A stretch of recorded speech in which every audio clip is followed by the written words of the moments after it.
across the UK, on DAB+, on YouTube, on your mobile, and on your side.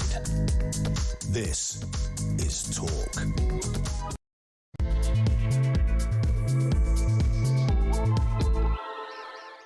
A very, very good morning to you. It's fast approaching 3 minutes past 10 o'clock. This is Talk. We are the home of common sense, and I'm Julia Hartley-Brewer. And whether you're listening on DAB+ radio or on your smart speaker, watching on YouTube or your connected device, thank you so much for your company. What a rip-roaring show we've got for you today. Coming up in this hour... Yeah, we might be covering this, yeah. Nigel Farage's gamble of resigning as an MP to fight a by-election in Clacton. But has his bluff been called in his big the people versus the establishment vote? Because none of the other main parties plan to stand against Farage, branding it a gimmick and fake. Reform UK has also accused the National Crime Agency of illegally leaking its MPs' bank statements to the media, which is why they say various stories have got into the media about their finances. So we're going to be discussing all of that, and obviously I'd love to hear your thoughts on it. Also going to be talking about the NATO summit, where Keir Starmer is at the moment, and the US overnight obviously launching strikes on Iran in response to attacks on 3 oil tankers. Oh, yeah, and the small matter of, should we have some scrutiny of the man who's going to be our Prime Minister on the 20th of July? Well, the Office of Budget Responsibility has warned that Andy Burnham, as the next PM, faces a whopping £120 billion shortfall to stop our debt from spiralling out of control, thus getting into serious financial crisis. That's either £120 billion in tax rises or deep spending cuts, or both. Yeah, talking about building more council houses and moving number 10 to the north for a Wednesday and a Thursday isn't quite going to cut it to solve the nation's problems, is it, Mr Burnham? Anyway, we'll talk about all of that. The question for you today, obviously it's got to be about Nigel Farage dramatically resigning to call a people versus the establishment by-election in Clacton. None of the main parties are going to stand against him. Not the Tories, not Labour, not the Lib Dems, not the Greens, not even his nemesis, Rupert Lowe of Restore. The only party I think that is agreeing to stand so far is Lawrence Fox's Reclaim Party. And, of course, Count Binface. I don't know, I'm assuming the Monster Raver Looney Party as well. But I want to know, has this basically backfired? Have they called his bluff? Or do you support what Nigel Farage is doing? Is he running scared from a parliamentary investigation and reasonable scrutiny of his finances as a public figure and a man who could be our PM in a few years' time? Or is he actually the victim of an establishment stitch-up? I want to hear your thoughts on this. Give us a call, 0344 499 1000. That's the number to get in touch. You can also text the word TALK and your message to 87222. You can also get in touch on X at Talk TV, as a lot of you already are. Calls are charged at the national rate and text cost £1. Standard network rate message. Delighted to say, joining me in the studio today, looking gloriously summery, Benedict Spence, Conservative commentator. A very good morning to you. Good morning. Looking very dashing and summery. Thank you very much. We do have a go at him a lot, whether it's a moustache, whether it's some very, very, very strange items he bought in Marrakesh. But today, you know, I mean, again, the irony of me ever discussing anyone's clothes. I mean, give me a break. Anyway, I'm in two minds on this Nigel Farage thing. Yeah. I think a lot of people are. We're going to be playing some clips of what he had to say yesterday. 20 minutes announcement, running a bit late. We said it would be at 2 o'clock, but it happened at live in Ian Collins' show. I did love, by the way, the media going, oh, you know, and it was, the cameras were provided by Reform. There were no journalists present. Well, there were journalists present when Andy Burnham did his big speech the other week. They weren't allowed to ask a question. I'm not sure it makes a difference whether a journalist is in the room or watching on Zoom, if they ain't allowed to ask questions. It looked like he was coming out fighting. There was a lot of, you know, very angry about Sky going to the house he owns where I'm sorry, they did know that his daughter lived there. It had been in the Times a couple of days earlier. They also knew he was out of the country because they were then at the airport the next day to meet him at the airport, which he'd put photos of him with J.D. Vance. There were clues. In fact, a lot of people in the media go, oh, he's always out of the country. That being in the news. He reckons that he is the victim of an establishment stitch-up. They haven't been able to get him politically, electorally. They're still riding high in the polls. And therefore, they're coming for him through other methods. So he basically wants to sort of pull the rug and pull this by-election.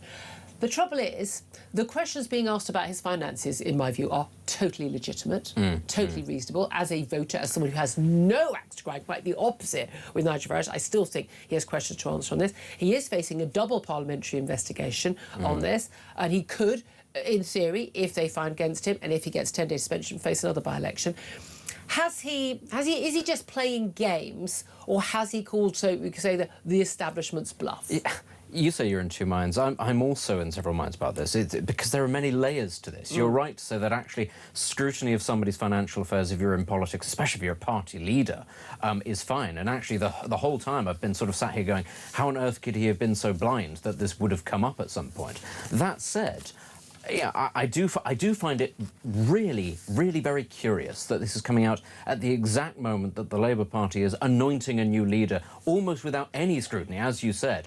Which it's not as if we fell into that trap 2 years ago and just didn't scrutinise a guy. But the level of sort of interest from members of the press in trying to scrutinise Andy Burnham is minimal. And this stuff, actually, it's not as if it was unknown. His relationship with George Cottrell was not unknown. Anybody in politics has known all of this. A lot of that in the Sunday Times, that sort of reignited everything, was actually well known. It's all of it. Actually, all of it is very well known. His relationship with people in cryptocurrency has actually been very well known for a very long time. So I do find it very curious that they've picked this exact moment that we are anointing. They? The Sunday Times, and that, by extension, now Sky News as well. I think it's perfectly legitimate, as you say, to ask these questions. But he's been in Parliament now for how long? Why have they picked the exact moment that the Labour Party is going, the accusation coming from Richard Tice and others is that... exactly my point. He's saying that the NCA, the National Crime Agency, may have passed information to journalists, which he's, I don't know what evidence he has of that. And what are the allegations about of Richard Tice's bank situation involving money from George Cottrell, but also the money that was given to Nigel Farage, that may have been laundered money. I believe the NCA didn't actually make any finding on that. Yeah, but again, that's partly because everybody says... crypto funds get flagged every day. But that's exactly the problem, is because governments can't get a grip on cryptocurrency because it's there so that governments don't have control over your currency. Immediately, governments, and therefore, some journalists then go, oh, well, it's all dirty, like the US dollar is clean. But honestly, it's one of those things where, equally, something else that's just stuck in my mind this whole time, for months now, Dominic Cummings, former guy, number two,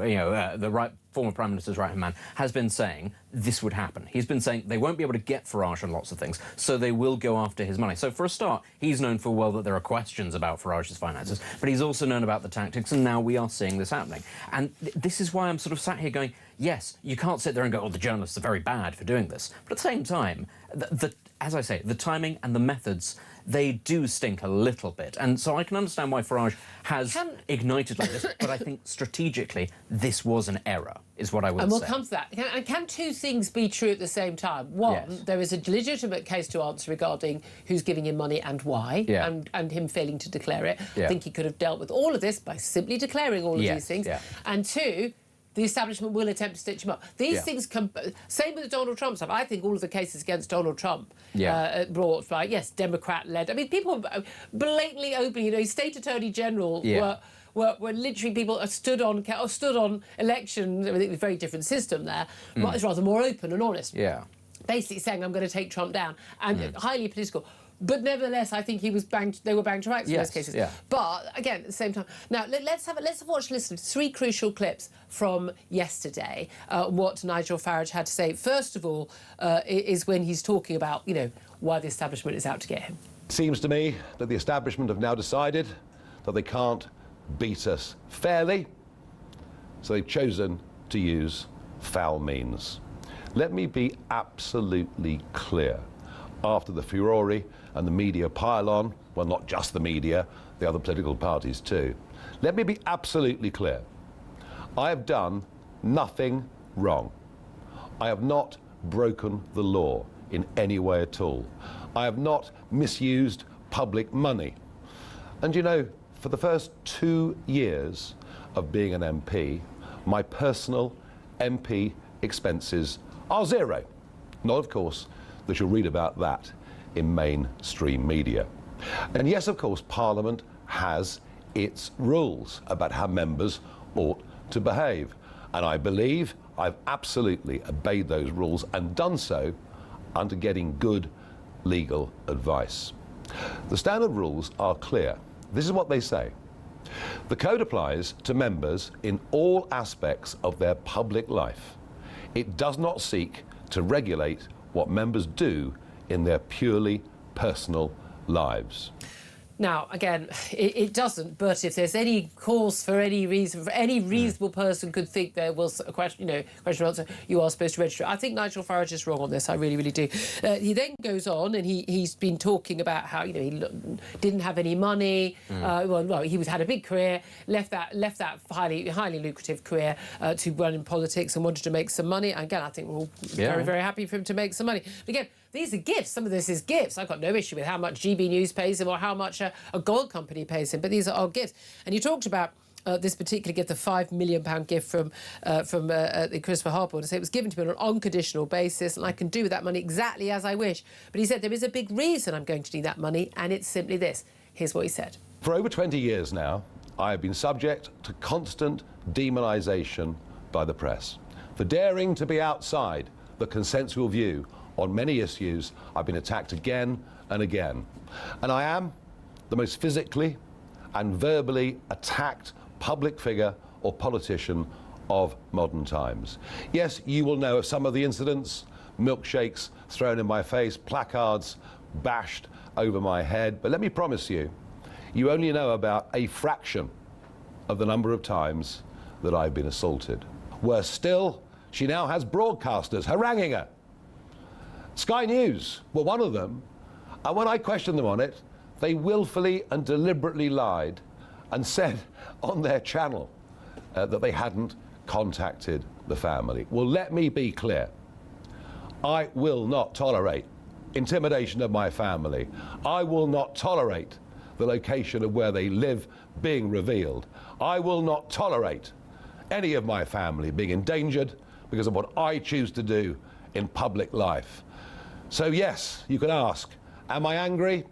But I've never been angrier in my life. Well, the start of that clip, he's talking about the various attacks. We know about the milkshakes because there was that attack in the pub, car written off. Again with his family, with his children, and there was also basically an arson attack. Similar to that on the Prime Minister's house. And again, lots of these cases just keeping it quiet, trying to keep it out of the public media because it encourages more, just non-stop death threats against him. And then he was talking about his daughter. And this is this big battle he's in with both the Times and the Sun and the Sky News about the Times published a picture of his so-called property empire. Again, I think for a man of his means, and I think unusual, he would own a number of properties. His wife owns one of them anyway. The argument is, were they declared? Should they have been declared, etc., etc. They identified a house that he used to live in with his ex-wife, but that his daughter now lives there. That was in the article.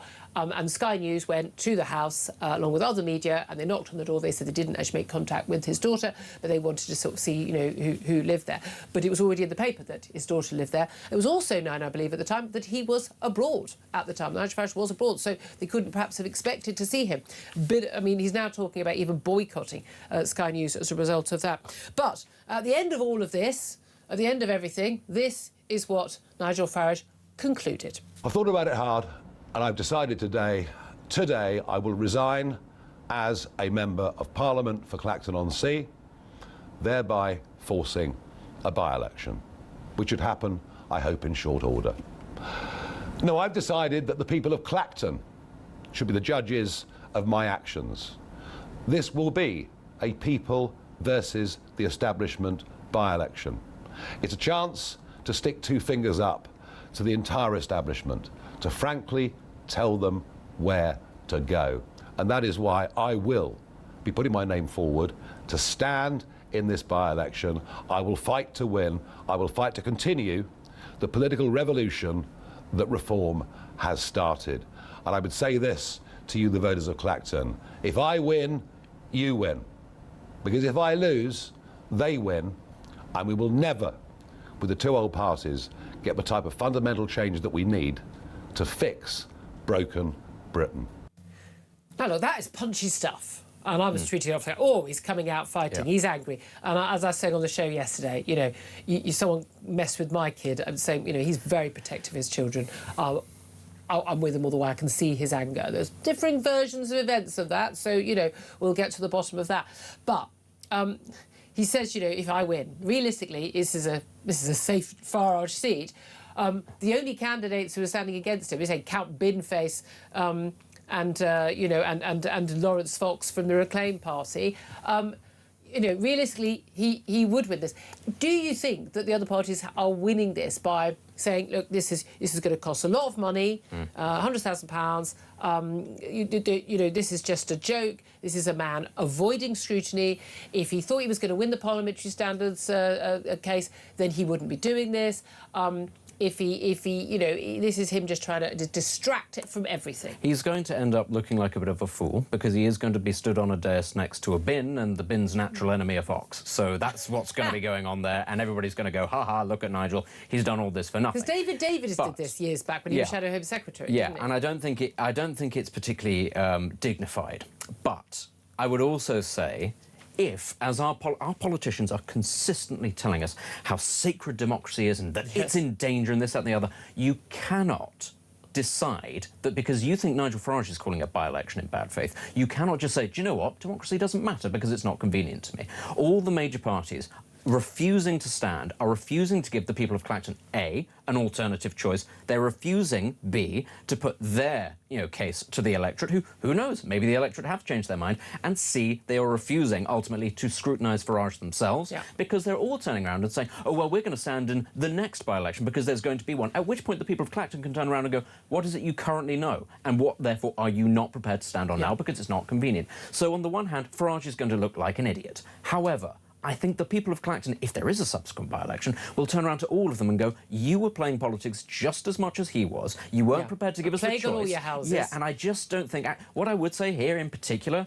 you know, Andy Burnham has just got in off the back of a by-election. There's a gall on him to say, oh, this by-election's a gimmick. And on the other hand, you've got Kemi Badenoch saying, we're in the ascendancy, we're on the up, look at the polls. However, we are not going to stand in any seat where Reform do well. Yes, because that seems to be their strategy right now. And this used to be a Tory seat. Yeah, I mean, this is the thing, isn't it? The cheek of the Labour Party, where they literally just... Andy Burnham going, will anyone stand down for me? Will anyone stand down for me? Finally gets, you know, his mate Josh to stand down for him. Well, on the promise of a big job in number 10 when he leaves as an MP. By the way, Josh Simon should have stood down as an MP, not just as a minister, after outrageous behaviour, smearing journalists for doing their job. Again, I'm sorry, I'm going to stand up for, you know, journalists people doing their job. And again, I think the journalists who are talking about Nigel Farage getting £5 million from a crypto billionaire in Thailand. I'm sorry, I think those are journalists doing their job. As I said to Nigel Farage when he was on the show recently. But I'm just very straight on this. But I'm zero tolerance of any money dealings when it comes to politics. I want money, big money out of politics, full stop. But who elected representatives are getting money from is absolutely my business as a voter, whether you're my MP or not. You get to have a say on what happens in my country. I've got a right to know your finances. If you don't want me to know your finances at all, then you don't stand for public office. Them's the rules. And he knew the rules. I think he's in breach of the rules. I think he was going to get more than a slap on the hand. I think he's running scared of that. I think he's playing a game. And yesterday afternoon, for an hour or two, it looked like a very clever game. I'm going to run ahead. Now, but if the other parties don't stand, you say he could look a bit of a chump on election night. Also, there could be, as you say, a second by-election. He comes back into Parliament. The parliamentary investigation then resumes. They then decide that he has committed wrongdoing, if they do, and then he possibly gets suspended. If it's more than 10 days or 10 days or more, there could be a recall petition. Again, maybe there wouldn't be a recall petition, as you say, because people who Clacton would go, we're done now. That may be a clever tactic, and he's avoiding all of that. However, the other option is, apparently the whole system is, you know, if someone says, I'm resigning my seat, that goes to the Chancellor of all people to decide, and then the outgoing MP is appointed to one of these silly roles, some official title, and then then the by-election is called.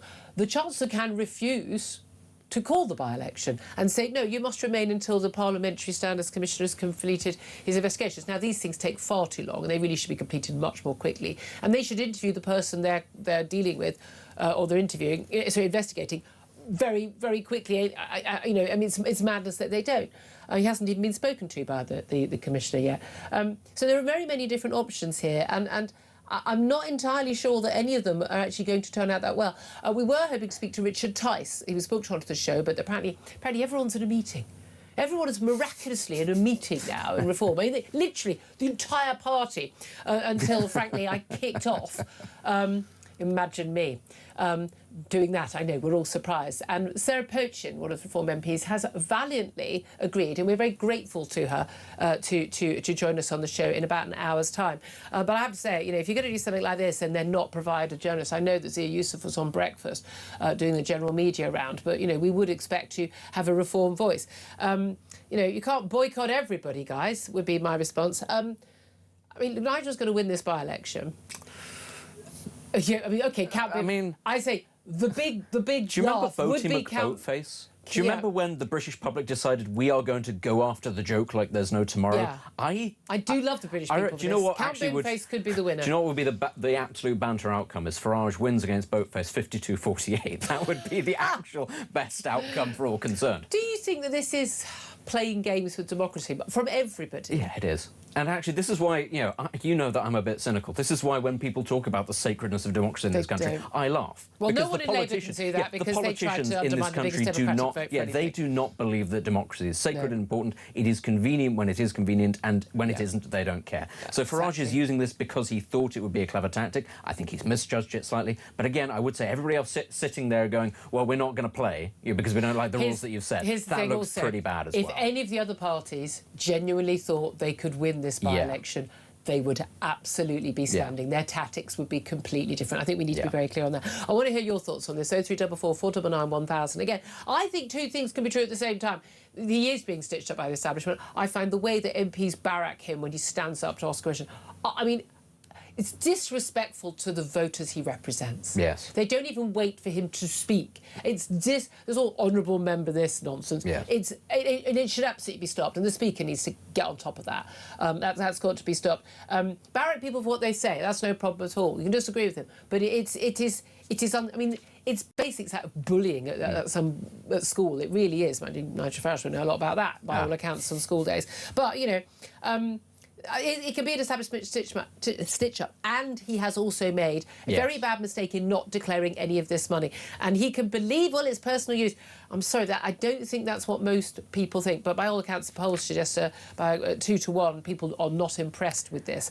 Anyway, let's talk about something. I mean, I've got a whole list of things. Is there other stuff going on today? There is other stuff going on. Apparently the ceasefire has broken down in the Middle East. Ceasefire, we've got no money. Most Britons believe the social contract's broken. I mean, you name it. Well, that's just a weekday. There's a NATO summit. Keir Starmer's abroad.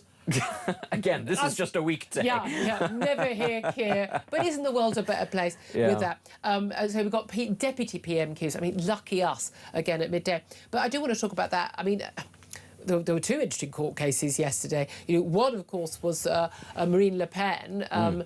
Basically, her basically being found that, yes, she definitely is guilty of embezzlement of EU funds, like the rest of the parties aren't doing it. And again, establishment stitch-up, they went for her more than any other.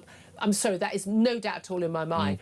But even being tagged, and when we got the news just before 1 o'clock yesterday, it very much appeared, and I think all the media of the view that, right, she's got a prison sentence that's suspended, but no, 45 months it was going to be, which was when she couldn't stand for public office. But 30 of that was suspended and the rest of it was already served, so she can run for the French presidency. I think she shocked the whole of France by announcing she would go ahead with that. But the other big court case was a massive, massive defeat in the High Court for Prince Harry, Elton John, Sadie Frost, Liz Hurley. Yeah, what a surprise. The man in the corner remembers Liz Hurley's involved. Shocker. And Baroness Doreen Lawrence as well, and the former MP Simon Hughes. But extraordinary, this case, it's the latest sort of phone hacking, information blagging case. Huge allegations of illegal behaviour against the Mail and the Mail on Sunday. They've staunchly defended it, no settlement. And the judge basically set a very high bar, much higher bar than the other cases. Like, it's not balance of probabilities, it's can you prove there was any actual illegal activity? And no, they couldn't. This decision was absolutely crushing. I mean, it was an absolute hands down. You've not produced any evidence. Not a single one of these cases was found. Any of the, I think, 50-odd newspaper articles were found to have been, problematic.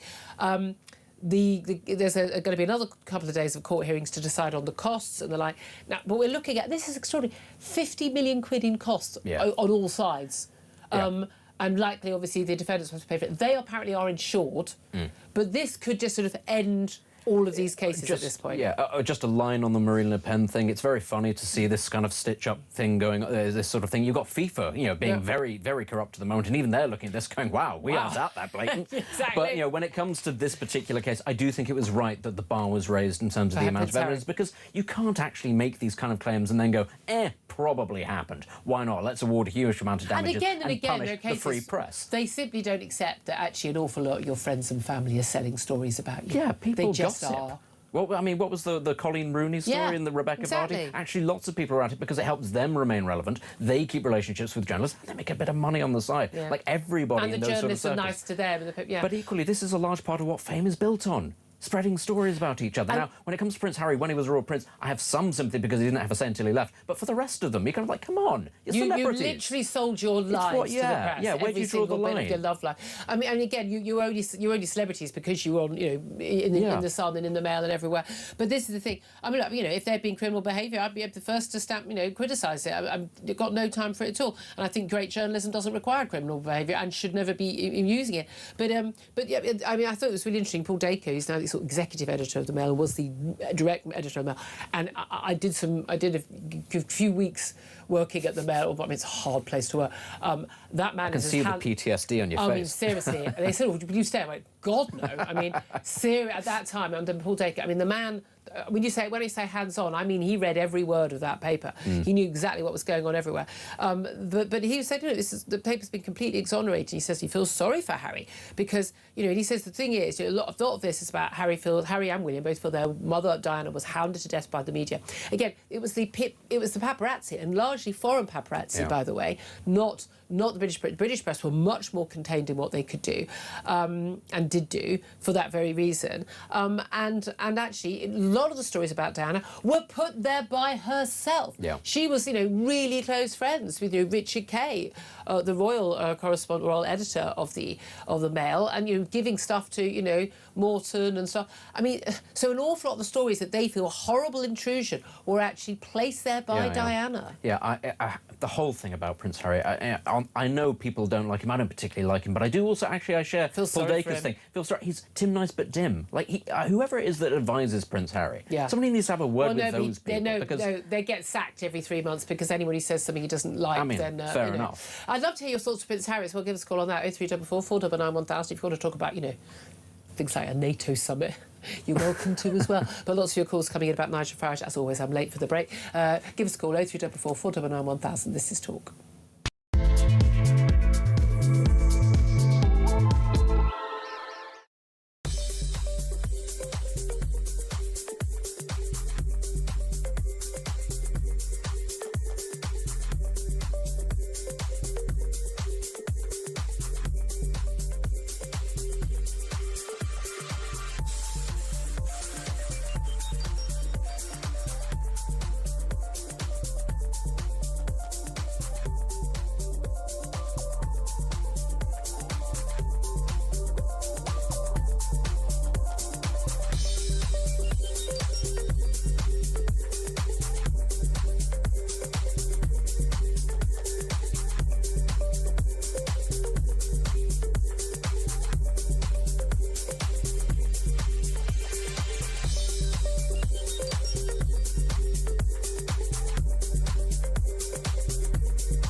The thing that most makes me angry about Keir Starmer talking about the need to defend our country, and he's gone out of his way to not make the tough decisions to actually do the thing to defend our nation. It's cowardly, and I think it's treacherous. Nothing to say on immigration, nothing to say on benefits, nothing to say on jobs, nothing to say on tax. Absolutely appalling. If this is the solution the country's been waiting for, then we are in a very, very bad place. People up and down the country are asking why they are always being put second. They work every day, they get up, they pay their bills, they look after their kids, and yet the other side of the social contract is not being held up. across the UK, on DAB+, on YouTube, on your mobile, and on your side. This is Talk. This is Talk. Coming up in a moment, Brendan O'Neill also going to be talking to Jamie Jenkins about the Office for Budget Responsibility warning. And we've got rather a lot of money that we are missing out on. 120 billion that needs to be raised in tax cuts or in spending, tax rises, or spending cuts. Wonder which Andy Burnham will choose, if any. First up, then, let's get your calls about Nigel Farage. Sean is in at Bridlington. Hello, Sean. What do you want to say about it? Hello, Julia. Hello. I'm a little bit ashamed, a little bit upset about this, but I thought it was important to call up and tell you this. Yeah. I got an email yesterday morning from Reform. I'm a Reform member. I was a candidate at the last local elections for my area, and I've applied to be an MP, stand for parliamentary candidate. Yeah, good for you. I got an email saying, hang on a minute. You might not say that in a minute. I got the email yesterday saying I passed the vetting and I was on to the second stage, which is PAC, Parliamentary Assessment Centre, and we're given a list of ones to go to, next select. And then I heard the news about Nigel's press conference his announcement yesterday, and I thought, I'm going to wait about this. And then as the day went on, and then when I heard Isabel Oakeshott come on one of your shows and say about the NSA attacking Richard Tyson. National Crime Agency, yeah. It is, and all that sort of stuff. It triggered what I'd already been thinking in the back of my mind. It's nothing illegal, anything like that, but I'm 58 years old. Yep. I've done a lot of things in my life, a lot of jobs. I've had lots of friends and fallen out with friends. And you know what? I'm not prepared to ruin my life. And have every little curt exchange with an ex-colleague come back to haunt you. And this is a problem, and I think this does put off good people because the tidbits. But I don't know how much voters care about this stuff. It's like, the Reform candidate in his tweets in the Makerfield by-election and his tweets about Carol Vorderman's bomb. I mean, I couldn't care less. And I appreciate that, and I absolutely get it. And I would think the vast majority of people who would even consider voting Reform would feel exactly the same.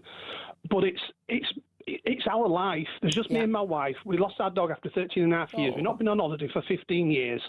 So we're looking forward to having a few years before one of us might get ill or something like that. You'd rather have an easy life. Life.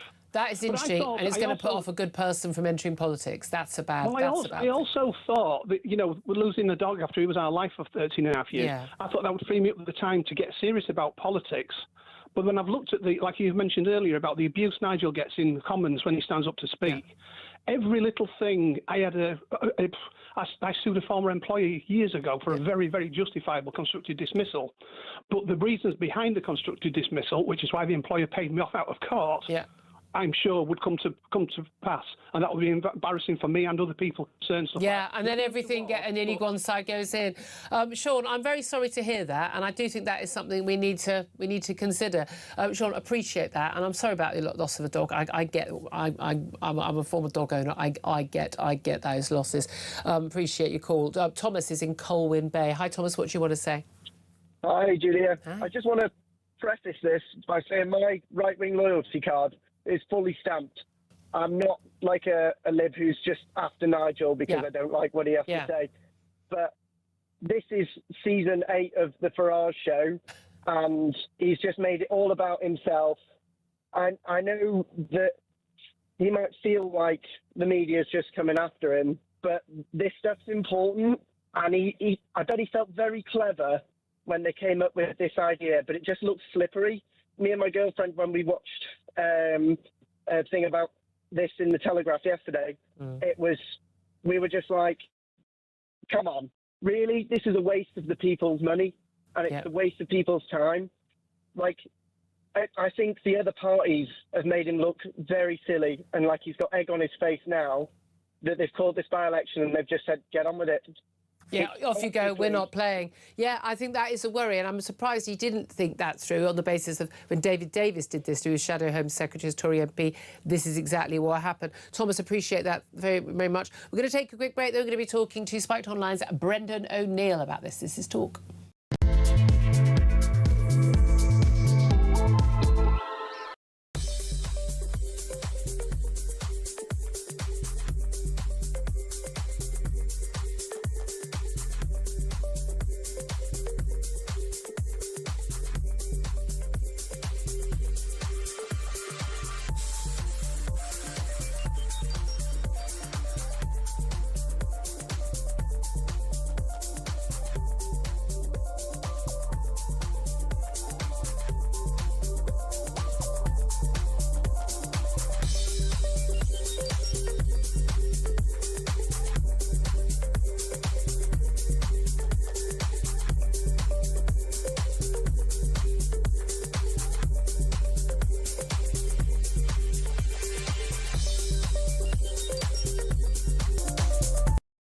across the UK, on DAB+, on YouTube, on your mobile, and on your side.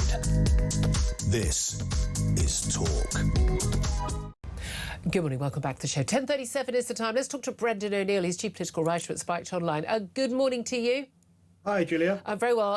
Thank you very much indeed for joining us. Now, I was listening to you on Kevin's show yesterday, and you were very much like saying, "Whoa, this is gung-ho Nigel Farage.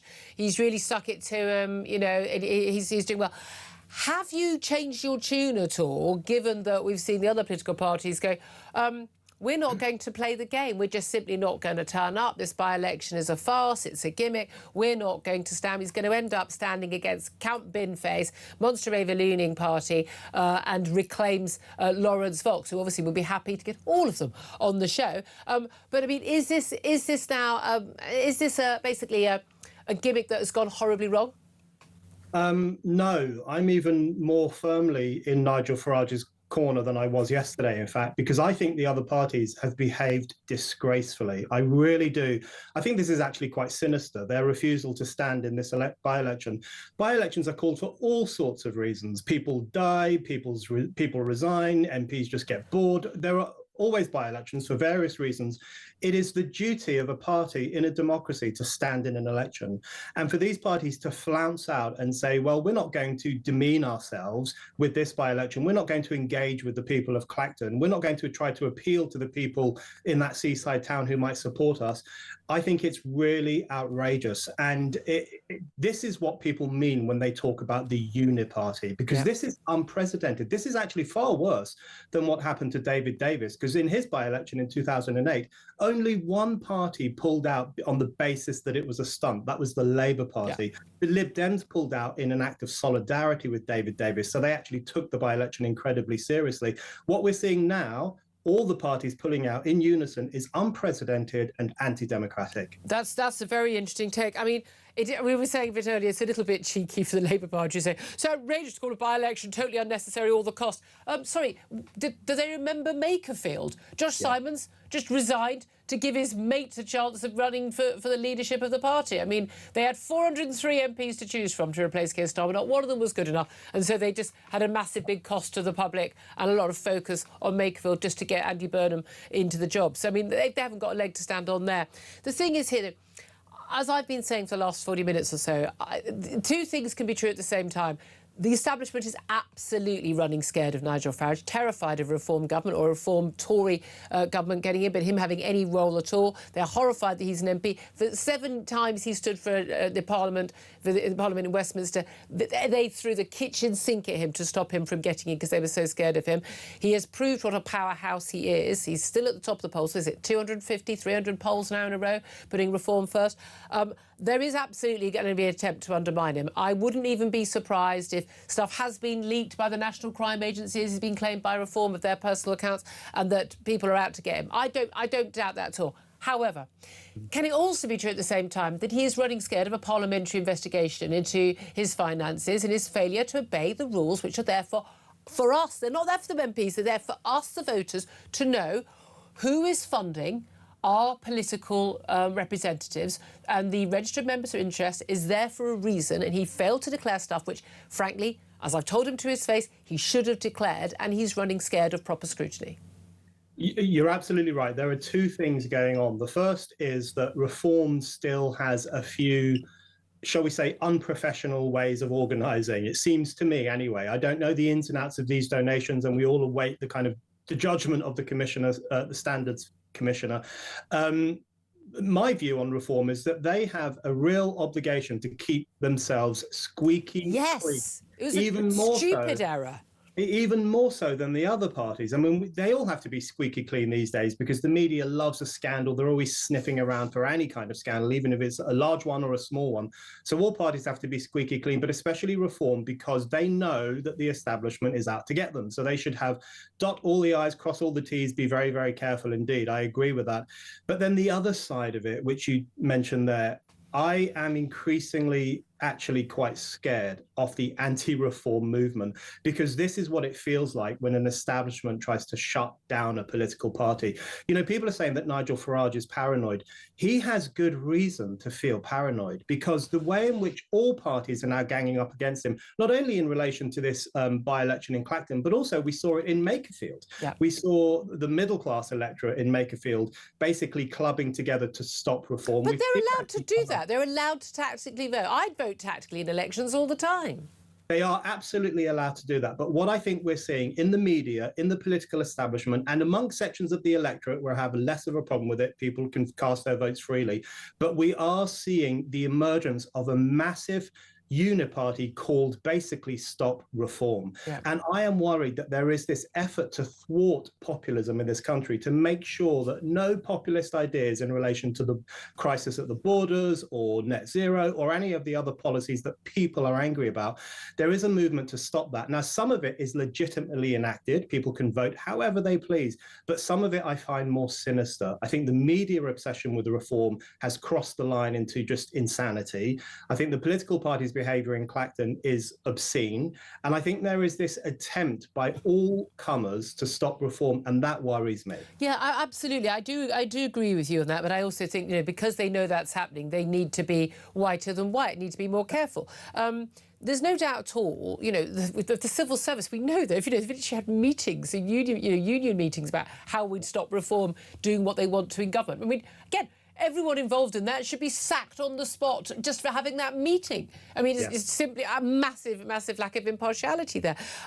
We also, I mean, I think the fact that he does not have and has not had for many years the security that he absolutely needs is, again, also a political decision. I think it's absolutely outrageous. You know, I'm sure you have as well, but you know, as a friend of his, I've been very aware of the threats he faces. And if you meet up with him, you know, they need to be, you know, you can't just have someone that's only got one exit, you know, and the security there beforehand. The stuff that he was talking about yesterday about, you know, the firebomb attack on his house, and you know, we'd already seen, I mean, I'd seen on social media when he and his family were basically attacked in their car and attacked at a pub. This has happened again and again, numerous instances. The laughing by many on the left, you know, your Owen Joneses and even actually some Labour MPs, laughing and chuckling about him having milkshakes thrown in his face. Well, thank God it was milkshake and it wasn't acid. You know, this was happening at a time when acid was being thrown in people's faces routinely in crimes.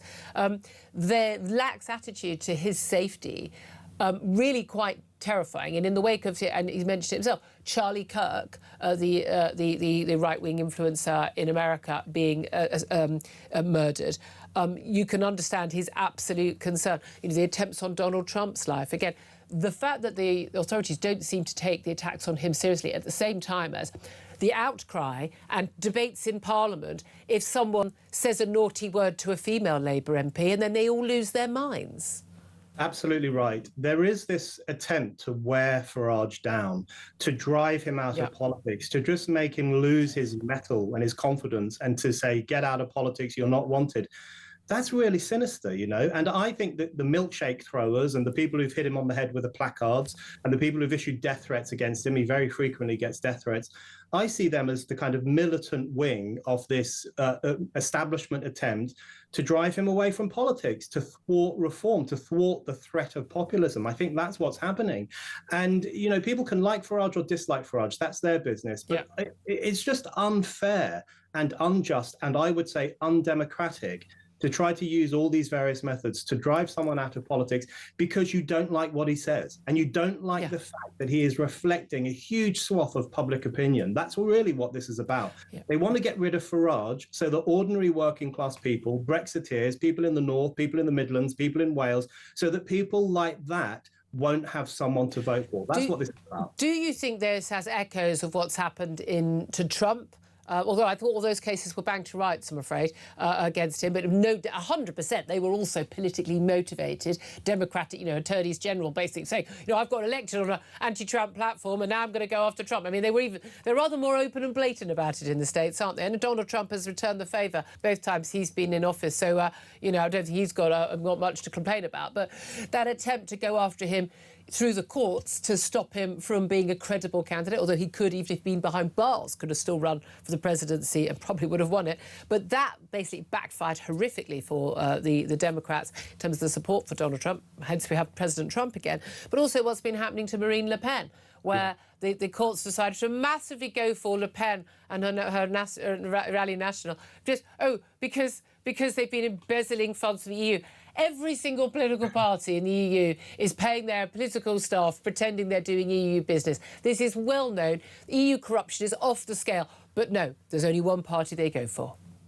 You know, I'm really worried. Over the past 20 or 30 years, scandal has been used as a tool to basically bring down politicians. And actually, I was uncomfortable with that back during the Tory sleaze days. I thought some of that was exaggerated, and some of that was, you know, of course there was sleazy behavior. There always is in politics, but I thought the weaponization of that to try and take down certain politicians or ruin governments was wrong. And I similarly thought it during the Labour years. I actually thought that the Mandelson scandal was slightly blown out of proportion, although it did shine a light on the incompetence of government. But we have seen the weaponization of scandal to try and bring people down, and that feels undemocratic. It feels like you're going over the head of the people. That's the positive thing about what Farage has done. He has said it shouldn't be the media elites who judge me, it should be ordinary people. My biggest worry at the moment is the power of the media establishment. I think the mainstream media has a staggering amount of power to set the narrative, to determine what is discussed in politics on a day-by-day basis, even to determine the fate of politicians by kind of really ganging up on the ones they don't like. We need to clip the wings of the media elites. That's the power institution I'm most worried about right now. Very, very interesting. Love to hear everyone else's thoughts on that. Big thanks to Brendan O'Neill at Spiked Online, their chief political writer. Going to take a quick break. Up next, going to talk about the small matter. It's just 120 billion quid that's missing from our funds. There's going to have to be tax rises or big spending cuts. This is according to, the Office for Budget Responsibility. Otherwise, we could face a massive debt crisis. Going to talk to Jamie Jenkins, a former ONS statistician. Up next, this is Talk.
The thing that most makes me angry about Keir Starmer talking about the need to defend our country, and he's gone out of his way to not make the tough decisions to actually do the thing to defend our nation. It's cowardly, and I think it's treacherous. Nothing to say on immigration, nothing to say on benefits, nothing to say on jobs, nothing to say on tax. Absolutely appalling. If this is the solution the country's been waiting for, then we are in a very, very bad place. People up and down the country are asking why they are always being put second. They work every day, they get up, they pay their bills, they look after their kids, and yet the other side of the social contract is not being held up.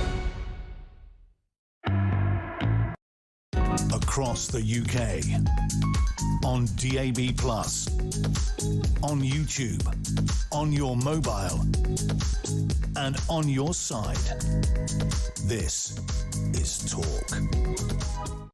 A very, very good morning. Welcome back to the show. 10:52 is the time. I'm Julia Hartley-Brewer. This is Talk. Let's talk about, our country's finances doesn't get enough attention, including from the current Prime Minister Keir Starmer, never hear Keir, over at a NATO summit in Turkey right now, or indeed the incoming one on 20th July. Yet to hear what any of Andy Burnham's plans are going to be regarding how he's going to deal with the public finances, which are, and it's not a matter of political opinion here, they are in a terrible mess. Well, let's talk about all this with Jamie Jenkins, former statistician with the Office for National Statistics. Good morning to you.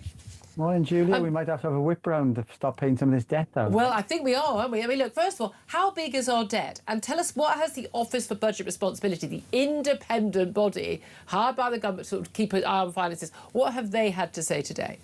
Yeah, so when we're looking at our debt, Julia, we normally look at it as a percentage of GDP. And for people, we always talk about GDP, but some people I speak to in the street don't even know what it is. So basically, GDP is the value of all the goods and services produced in the UK. So it gives you a sense of the size of the UK economy. It's our economy, basically the size of our economy, Yeah, pretty much the size of the economy. And then we look at how much is our current debt as a percentage of that GDP. And it's currently running around 95%, which is extremely high in kind of historical terms. You normally have only seen it this high generally when you've had kind of the First World War and the Second World War.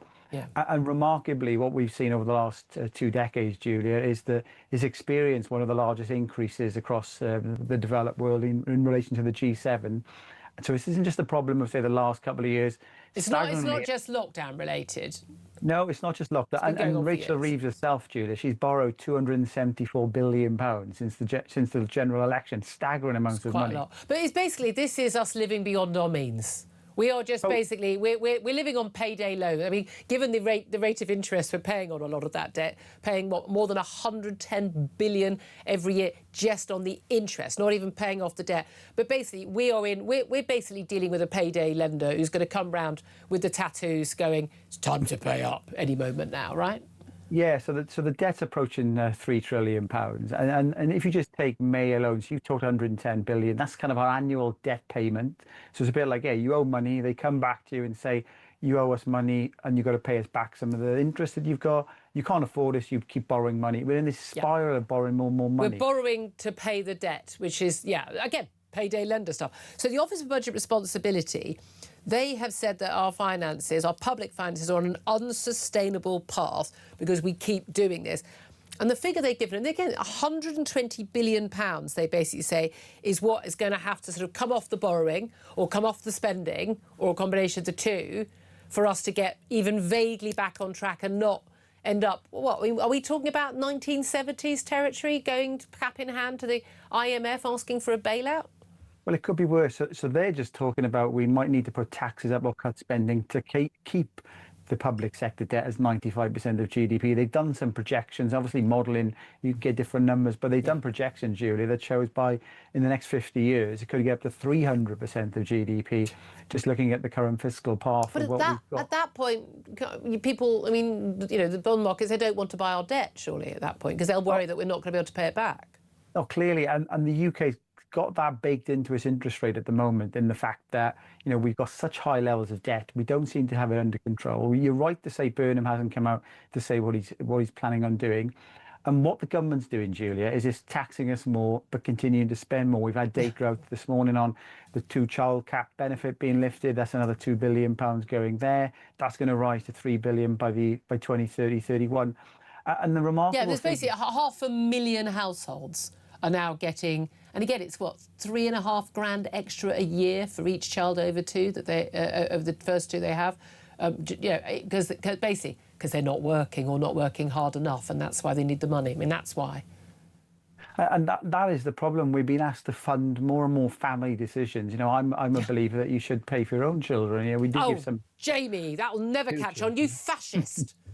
I know, I'm fascist. But the remarkable thing in all of this, Julia, is this tax and spend. So because the government, there's 3 ways out of this. The first one is you can obviously tax more. But if you look at the OBR data, if you take tax as a percentage of GDP, that was around 37% just before the COVID period. It's forecast by the end of 2030-31 to go up to 43%. We're already maxing out the tax. You can cut spending. This government's got no plan to do that. And you can see the triple lock is probably an area that the government needs to look at, but nobody will touch it. That's a huge part of the welfare. It's what, 300 billion and your welfare bill, but a huge part of that is pensions. But even getting rid of the triple lock, I mean, you're not going to be saving much of that, are you? Now, you've got to do a radical kind of solution from this. But the other one that you could do, Julia, which is the third part, is grow the economy, because it's all as a percentage of GDP. Why did no one think of that? Yeah, so if the economy can grow, and the way to grow the economy, which this government's clearly got no business acumen in there, is if you give money to people, they will spend it. So rather than keep putting taxes up and then just dishing it out in the unproductive part of the economy, we're seeing private sector continuing to decline, public sector continuing to grow.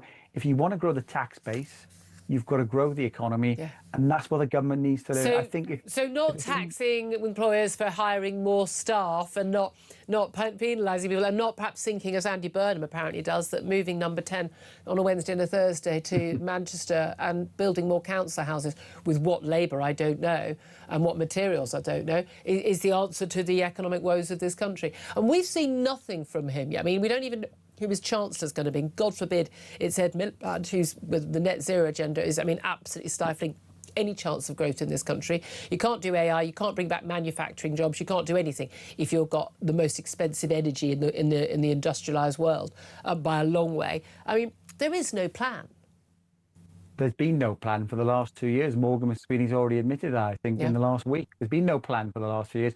Burnham's got no plan, and you're right to call out on the show today, Julia. All those MPs in Parliament, and none of them are competent enough to be the Prime Minister. That's the state that this government's in. And the OBR report, people should wake up, because literally everybody who've got children, you're basically passing on the debt to them. This is it. And it's not responsible. Because people have this idea, they think, oh, well, we won't put taxes up, we'll borrow more. You're just putting taxes up in future on yourself and mostly on young people, on your children. I mean, that's the reality, isn't it? JB Jenkins, thank you so much. A, you know your stuff, and B, you can explain it so us simpletons can understand it. We so appreciate that. A former statistician with the ONS. Even Benedict Spence understood that. I haven't got time to come back to you. Don't smile with that. I will get you. We'll talk about that in the next half hour. In the next half hour, of course, you want to get up to more of your calls. A lot of them coming in about Nigel Farage, of course, and what do you make of his decision to call this People versus the Establishment by-election in Clacton? None of the main parties are going to stand against him. It's going to be him and Count Binface. Do you support Nigel Farage, or has his bluff been called? Give us a call. 0344 499 1000 is the number to get in touch. We're going to talk to Sarah Pochin of Reform in the next hour. This is Talk.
across the UK. On DAB+, on YouTube, on your mobile, and on your side. This is Talk.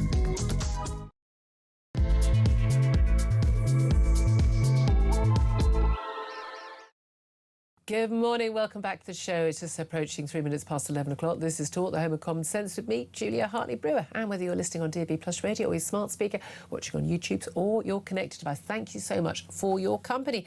If you do miss anything from the show, well, you shouldn't, first of all, but if you do, go to my YouTube page, the Julia Hartley-Brewer Show. Hit subscribe, you never have to miss a thing. Coming up in this hour, more on Nigel Farage's gamble of resigning to fight that by-election in Clacton.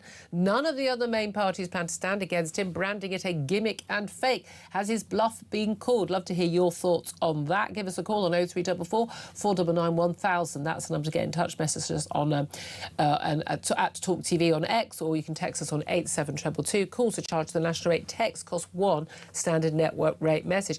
And we are also going to be talking about Prince Harry losing that £50 million phone hacking case against the Daily Mail and the Mail on Sunday in a, well, no doubt at all, a humiliating legal defeat. Coming up, we are going to be talking to the Reform MP, Sarah Pochin. I'm delighted that she's going to be on the show. In a couple of moments, going to talk to Mail on Sunday commentator Dan Hodges. Still with me in the studio, I'm delighted to say, it's Conservative commentator Benedict Spence. Didn't get much chance to come back to you in the last half hour. But just again, to briefly, you and I, bizarrely, are unusually for us, in kind of two minds on whether Nigel Farage has done the right thing here.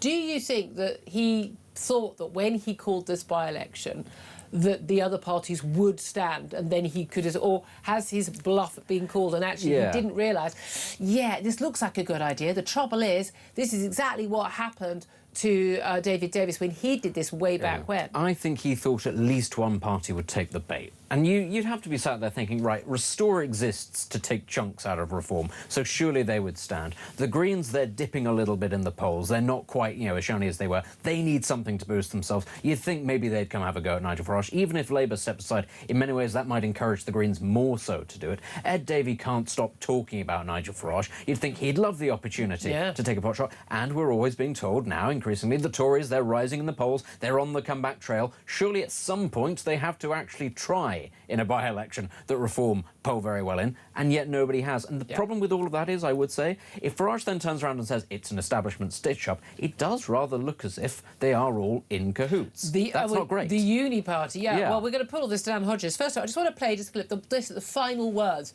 in that 20-minute press conference that Nigel Farage gave yesterday, when he basically decided, well, how he was going to handle, he says, the attacks on him, he says the harassment of his family, the threats, and indeed, he says also just establishment basically trying to stitch him up, he says, by going for him through finances rather than at the election ballot. Here's what he had to say. I've thought about it hard, and I've decided today I will resign as a Member of Parliament for Clacton-on-Sea, thereby forcing a by-election, which should happen, I hope, in short order. No, I've decided that the people of Clacton should be the judges of my actions. This will be a people versus the establishment by-election. It's a chance to stick two fingers up to the entire establishment, to frankly tell them where to go. And that is why I will be putting my name forward to stand in this by-election. I will fight to win. I will fight to continue the political revolution that Reform has started. And I would say this to you, the voters of Clacton: if I win, you win. Because if I lose, they win. And we will never, with the two old parties, get the type of fundamental change that we need to fix broken Britain. Oh, it was certainly punchy. He came out fighting, but has it worked? Well, let's talk about this with Dan Hodges, commentator on the Mail on Sunday. Very good morning to you, Dan. Morning. Thank you very much for joining us. Reading you on social media yesterday, you very quickly were saying, is bluff's being called? Is he going to end up with egg on his face? Well, he is, but the reason he is this by-election's just not going to happen. I would be amazed if by the end of today or tomorrow, at some point tomorrow, we don't have a further statement from Nigel Farage or his spokespeople saying, OK, I wanted to take on the establishment. The establishment have run away from me. I am not going to put the voters of Clapton through a meaningless context, because if he doesn't do that, I mean, it's already an absolute disaster for him. But what's already a disaster will just become a national catastrophe. Nigel Farage he's a good tactician. He's a very good politician. He's a very good campaigner. Not anymore, he isn't. Well, not anymore, he isn't. Even his biggest detractors would have to admit the guy can campaign. Do you think it's possible that he genuinely did not think it was an option, that the other parties wouldn't stand against him, even though that's what happened when David Davis did this? I mean, yes, that's obviously what happened. I mean, everything that we've seen has been done based on emotion, panic, and the reality is, I've been saying this for a couple of weeks now. The thing about Nigel Farage is he is a politician who, up until this point, has been able to defy political gravity. Things that would, derail other politicians have just bounced off him. But as I've said, for a variety of reasons, his force field is now down, and he and the people around him don't know how to deal with it. So we saw yesterday them saying, this by-election will be the people versus the establishment. It won't. It will be Nigel Farage versus a man with a bin on his head. Which I love about British politics, by the way. I remember Theresa May having to stand next to him when she was Prime Minister. And if Nigel Farage attempts to go through with this, he will simply become a national laughingstock. It's one thing in politics to be hated, and he's kind of used to being hated by a particular section of the electorate. But it's something else to be.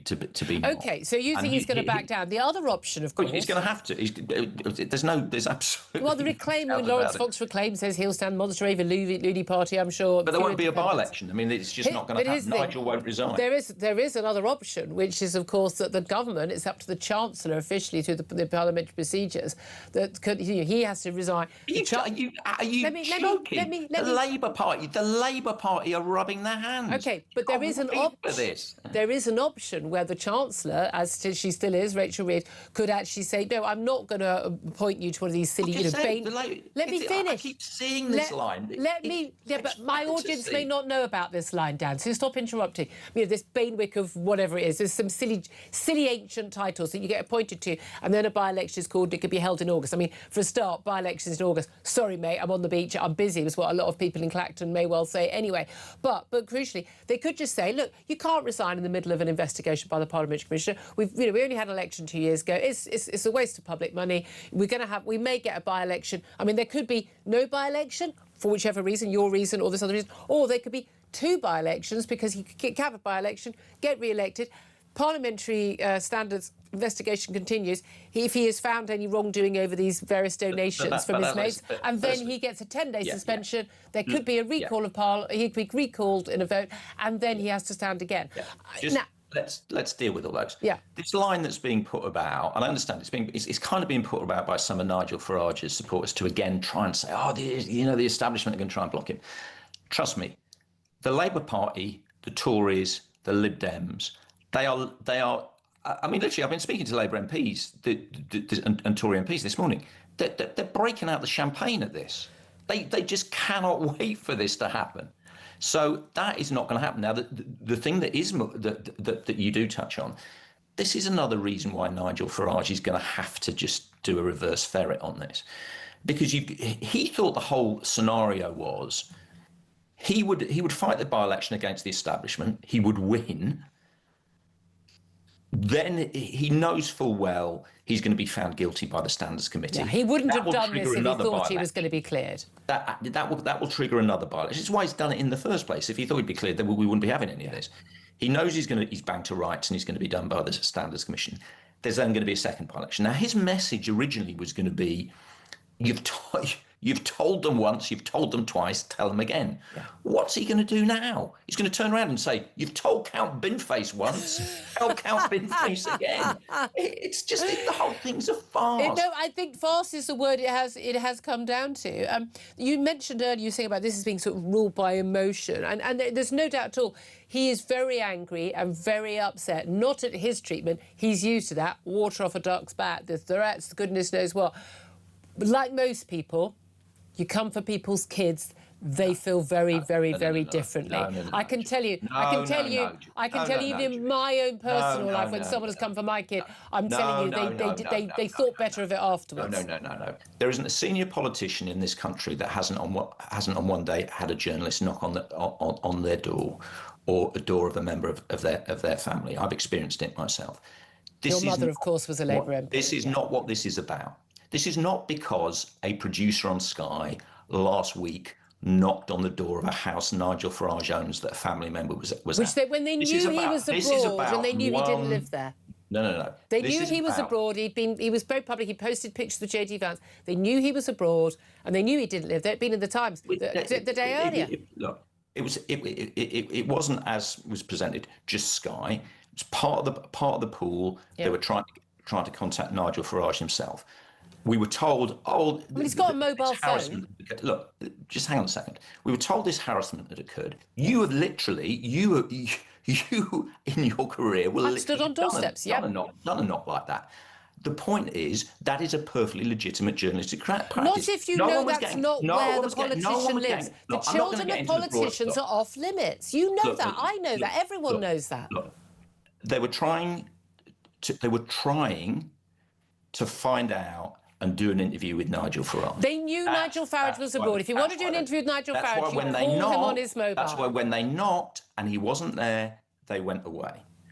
That is not what this is about. This is about one thing. Nigel Farage wants to avoid scrutiny about his finances. He does. He wants to avoid legitimate scrutiny of the 5 million that he took. He wants to avoid scrutiny about his relationship with Posh George, and he wants to avoid scrutiny about the myriad other issues relating to Reform's finances that are coming down the track. That is what it's about. It is not about a single producer knocking on a single... OK, let's talk about some allegations, because Richard Tice put this out. We were hoping to speak to him today. Sarah Pochin has stepped in because he's in a kind of Minister Reformer in a meeting right now. I bet they are. I bet they are.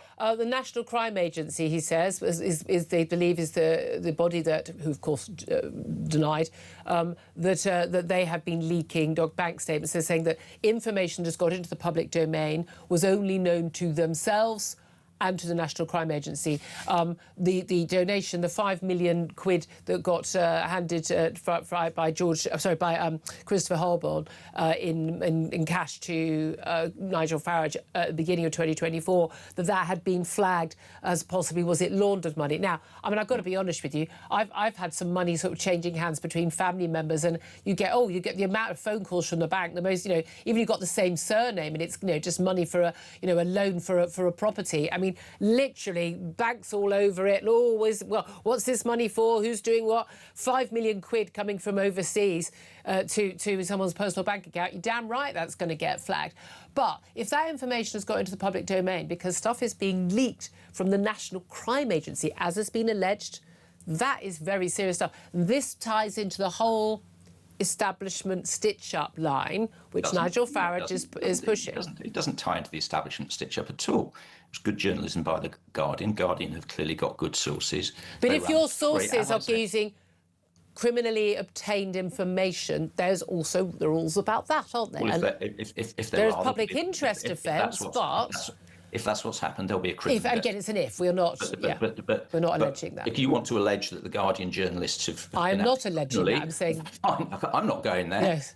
This is the reality. Again, as I said, it's a deflection. This is what we're seeing with every aspect of this. Every single aspect. Reform are not prepared to come clean. Nigel Farage is not prepared to come clean. They're not prepared to address any of the substance of the allegations. They're just flailing around, pointing around, screaming about establishment stitch-ups. The thing you've just said, this is the reality.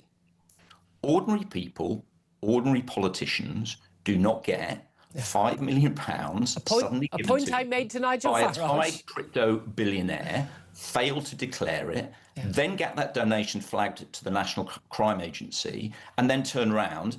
I was having this conversation about this with Isabel Oakeshott this morning. Isabel Oakeshott saying, it happens all the time. This is the problem Reform have got. It happens in their world. It happens in Nigel Farage's world, but not in ours. It doesn't happen in the world of the ordinary I don't know anyone's world in that which happens. Right, I don't know anyone. If you don't know anyone. If that money had been given, who acts like that. If that money was, and he's variously said, a gift, a reward for his security, whichever, and he changed his tune. Again, that doesn't help him. If that money, a personal gift from somebody who just, you know, I want to know you're safe, Nigel. I love you for what you did on Brexit. You know, look, God, yes, I took him out for a big slap-up lunch to say thank you. That's what I'm saying. That sounds plausible. Okay, this guy just happened to say, I love you, Nigel. I love Dan, you. let me finish. £5 million. Let me finish. If I took him out for a slap-up lunch to say thank you for Brexit, well done, you know. But you didn't give him $5 million, though, no, did you? And when I interviewed Nigel Farage a couple of weeks ago, as I said to him, you know, no one lives in a world where people get 5 million quid as a thank you or reward or a gift. That's not what happens in here. He's not your dad. I said that's why. If he had declared that money and said, look, it was a personal gift. It happened before I became an MP, or I planned to return as an MP. Personal gift. He declared any help, staff, etc., with social media from George Cottrell. If all of this was declared on his first register of members' interest, would this be a story now? Well, certainly. Let's take the two of them. The 5 million would still be a story. He's got 5 million from this Thai crypto billionaire. So obviously that's still going to be a story. We still don't know why he was given the money. As I said, oh, thank you, Nigel. Thank you for everything you did for Brexit. Come off it. I mean, the point is he was given the 5 million, and then I think, what was it, 2 or 3 weeks later, suddenly announced he was running for Parliament. I mean, it was much later than that, and I know for a fact he was not planning to come back in at that time. Well, okay, but it's a bit of a strange coincidence in my view. But anyway, but the key thing, to answer your point, if he declared it, there would have been questions, but there would be no parliamentary procedure. Yeah. The issue is he didn't declare it, nor did he declare the gifts he was given by Posh George. So the question is why? Why didn't he declare it? Yeah. All he had to do was abide by the rules that everybody else abides by. You know, there's all this, everyone's out to get Nigel. No. People are simply saying Nigel Farage has to abide by the rules that everyone else has to abide by. Now, Nigel Farage clearly thinks he doesn't have to abide by the rules. He's literally saying, oh my God, this is all a stitch-up. It's a conspiracy. No, he's saying under the rules, his defence is, and I don't agree with him on this, that this was a personal gift, and so it's nothing to do with politics and nothing, and therefore irrelevant. That's not what he's done. That's not what he's done. Nigel Farage, on that basis, could have gone through the process, gone through the parliamentary process, allowed the parliamentary due process to happen, allow the parliamentary process to have been completed, and then abided by the verdict. He has literally, and he admitted it yesterday, he's literally called this by-election, which he's now going to have to call off, to short-circuit that process, and said, I'm not going to take any notice at all about what the Parliamentary Standards Commissioner says or what the parliamentary watchdogs say. I'm going to just throw this to the British people instead. And the reason, as I said, he's doing so is because he thinks, and it basically knows, he's banged to rights. OK. Final question to you, though. Can it be both true, as I've been pointing out today, that he's absolutely should have declared this money? We've got reasonable, legitimate questions to ask about all of these donations and this help and the failure to declare. And at the same time, the establishment is also out to get him, whether it's by the Parliamentary Standards Commission, but no, we've got civil service unions openly saying they're organising to, if and when Reform get into power, what they can do to prevent action. We've seen what happened with Donald Trump. Again, I think all those court cases were banged to rights, but they were certainly politically motivated as well. We've seen what's happened to Marine Le Pen in France. And again, if you're telling me that no other political party is embezzling their EU money, I mean, most EU money ends up embezzled, to be kidding me, for their political apparatchiks, what a load of nonsense, that actually we are seeing that this does happen. Can he have done something wrong in breach of the rules at the same time as they are out to get him? OK, on those three things, I can't think of a government that hasn't been undermined in some way by the trade union movement. Or trade unions, and I say that as somebody who used to work for a trade union. Yes, obviously there are other political parties where this stuff goes on. But the whole point of Nigel Farage's pitch, I thought, was that he was going to be different. He was going to be the guy that was going to come in and drain the swamp. The reality is, there's not an establishment stitch-up. Nigel Farage is simply being given the same scrutiny that any other politician gets. Keir Starmer got this over a pair of glasses. This is right? true. Boris got this over a piece of cake. Really, really good to talk to you. Dan Hodges, thank you very much indeed. Commentator at the Mail on Sunday there, Dan Hodges. Benedict Spence, just listening to that, I mean, first takeaway from it was he reckons that Nigel Farage not only will back down, he has to back down. He's going to have egg on his face. Well, I do think, especially if the Chancellor decides, actually, no, we're going to sort of postpone this and you're not going to get to call the tune to it, it might be opportune to do so. I do think that, as we've said, I don't think that he's played this particularly well. I think that it is going to backfire, and even if it does go ahead, he's going to be stood on a dais alongside a couple of joke candidates. That's not going to be a good look, especially if it then has to come back. But at the same time, to turn around and go, oh, no, there's no attempt to stitch him up, there's nothing to see here at all. These are not allegations that have just emerged. These are things that have been known for a really long time, and it is simply too convenient that they are coming out at the exact moment that the governing party of this country has gone, we don't fancy this leader, we're going to parachute a new one in, and nobody is going to ask any questions. And so we're all talking about Nigel, we're still trying to talk about Burnham. I'm sorry. Flabbergasted by how much this Burnham is getting an easy ride. It's fair to say that this is the same scrutiny anybody else would have done. It's the timing that matters here. Oh, that's very interesting. Thank you. 11:23 is the time. I'm going to take your calls and messages up next. We're going to be talking to Sarah Pochin, the Reform MP, to get her thoughts on what Dan Hodges had to say. Also going to talk about Harry's phone hacking case. There are so many other stories I want to get to. We've got Deputy Prime Minister's questions coming up at midday as well. It's all going on. This is Talk.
The thing that most makes me angry about Keir Starmer talking about the need to defend our country, and he's gone out of his way to not make the tough decisions to actually do the thing to defend our nation. It's cowardly, and I think it's treacherous. Nothing to say on immigration, nothing to say on benefits, nothing to say on jobs, nothing to say on tax. Absolutely appalling. If this is the solution the country's been waiting for, then we are in a very, very bad place. People up and down the country are asking why they are always being put second. They work every day, they get up, they pay their bills, they look after their kids, and yet the other side of the social contract is not being held up.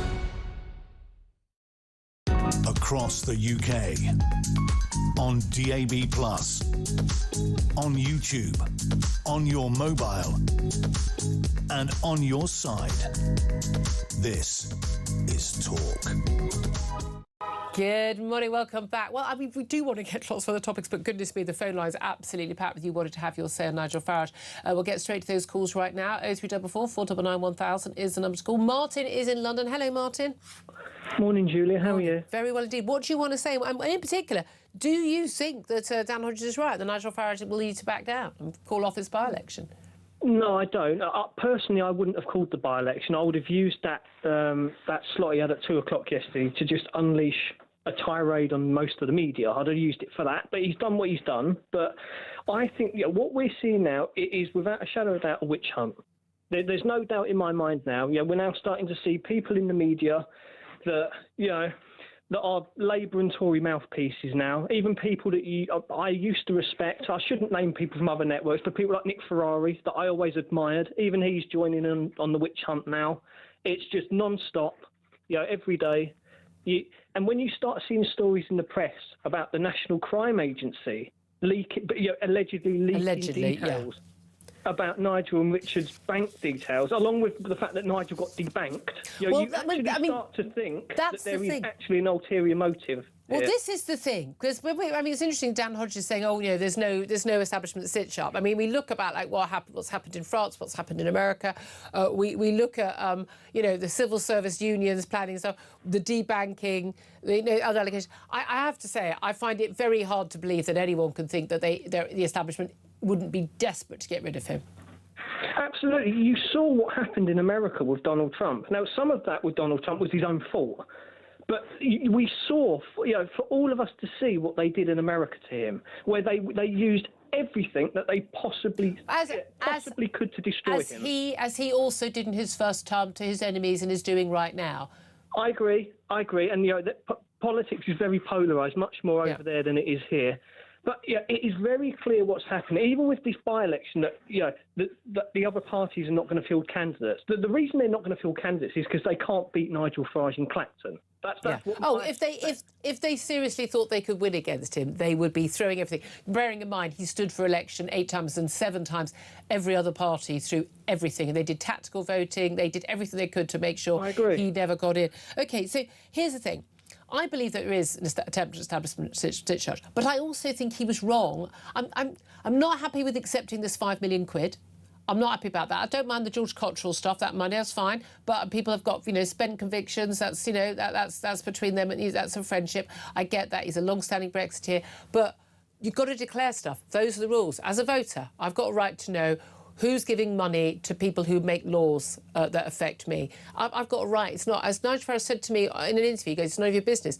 It bloody well is. I agree with you. He made a mistake there. The fact that he kept changing his story has probably made this story worse. But can I just also mention, isn't it interesting that for the last couple of months, we've non-stop on Talk, we've been hearing people telling us how wonderful Rupert Lowe is, how, he's got so much, he's got a great vision, he's principled, and yet the first hurdle, they've fallen at the first hurdle in the fact that they've decided to join the establishment and the uni party and not field a candidate. I would have thought that Rupert Lowe would stand someone in that seat. I have to say, Martin, thank you very much indeed. Again, I don't think any of this is principled. I've had Rupert Lowe on my show many times. This is all that battle is just 2 middle-aged men having egos. That's all it is, I'm afraid. Peter is in Liverpool. Peter, what do you want to say? Thanks for taking the call. Oh, thanks for calling. Nigel Farage by-election, I've heard a lot of people calling it a stunt. We just lived through the biggest by-election stunt in history in Maxfield. Yep. Are the guy that stood down, are there any rewards for that, do you think? Oh, yes, he's going to get a job in the Burnham government. Yep. Oh, will he? Oh, yeah. Well, it's been made very clear. He's on the team. Yep. See, to the ordinary person in the street, that sounds to me a bit bent, really. Yeah. It doesn't sound right, really. Yeah. Same as the House of Lords. Every year, people get nominated into the House of Lords. They're not there on merit. Yeah. They're there because they've done somebody a favour, maybe. Yeah. Oh no, people are literally offered peerages in return for sort of standing down and letting someone, run in their seat. There's no doubt at all about it.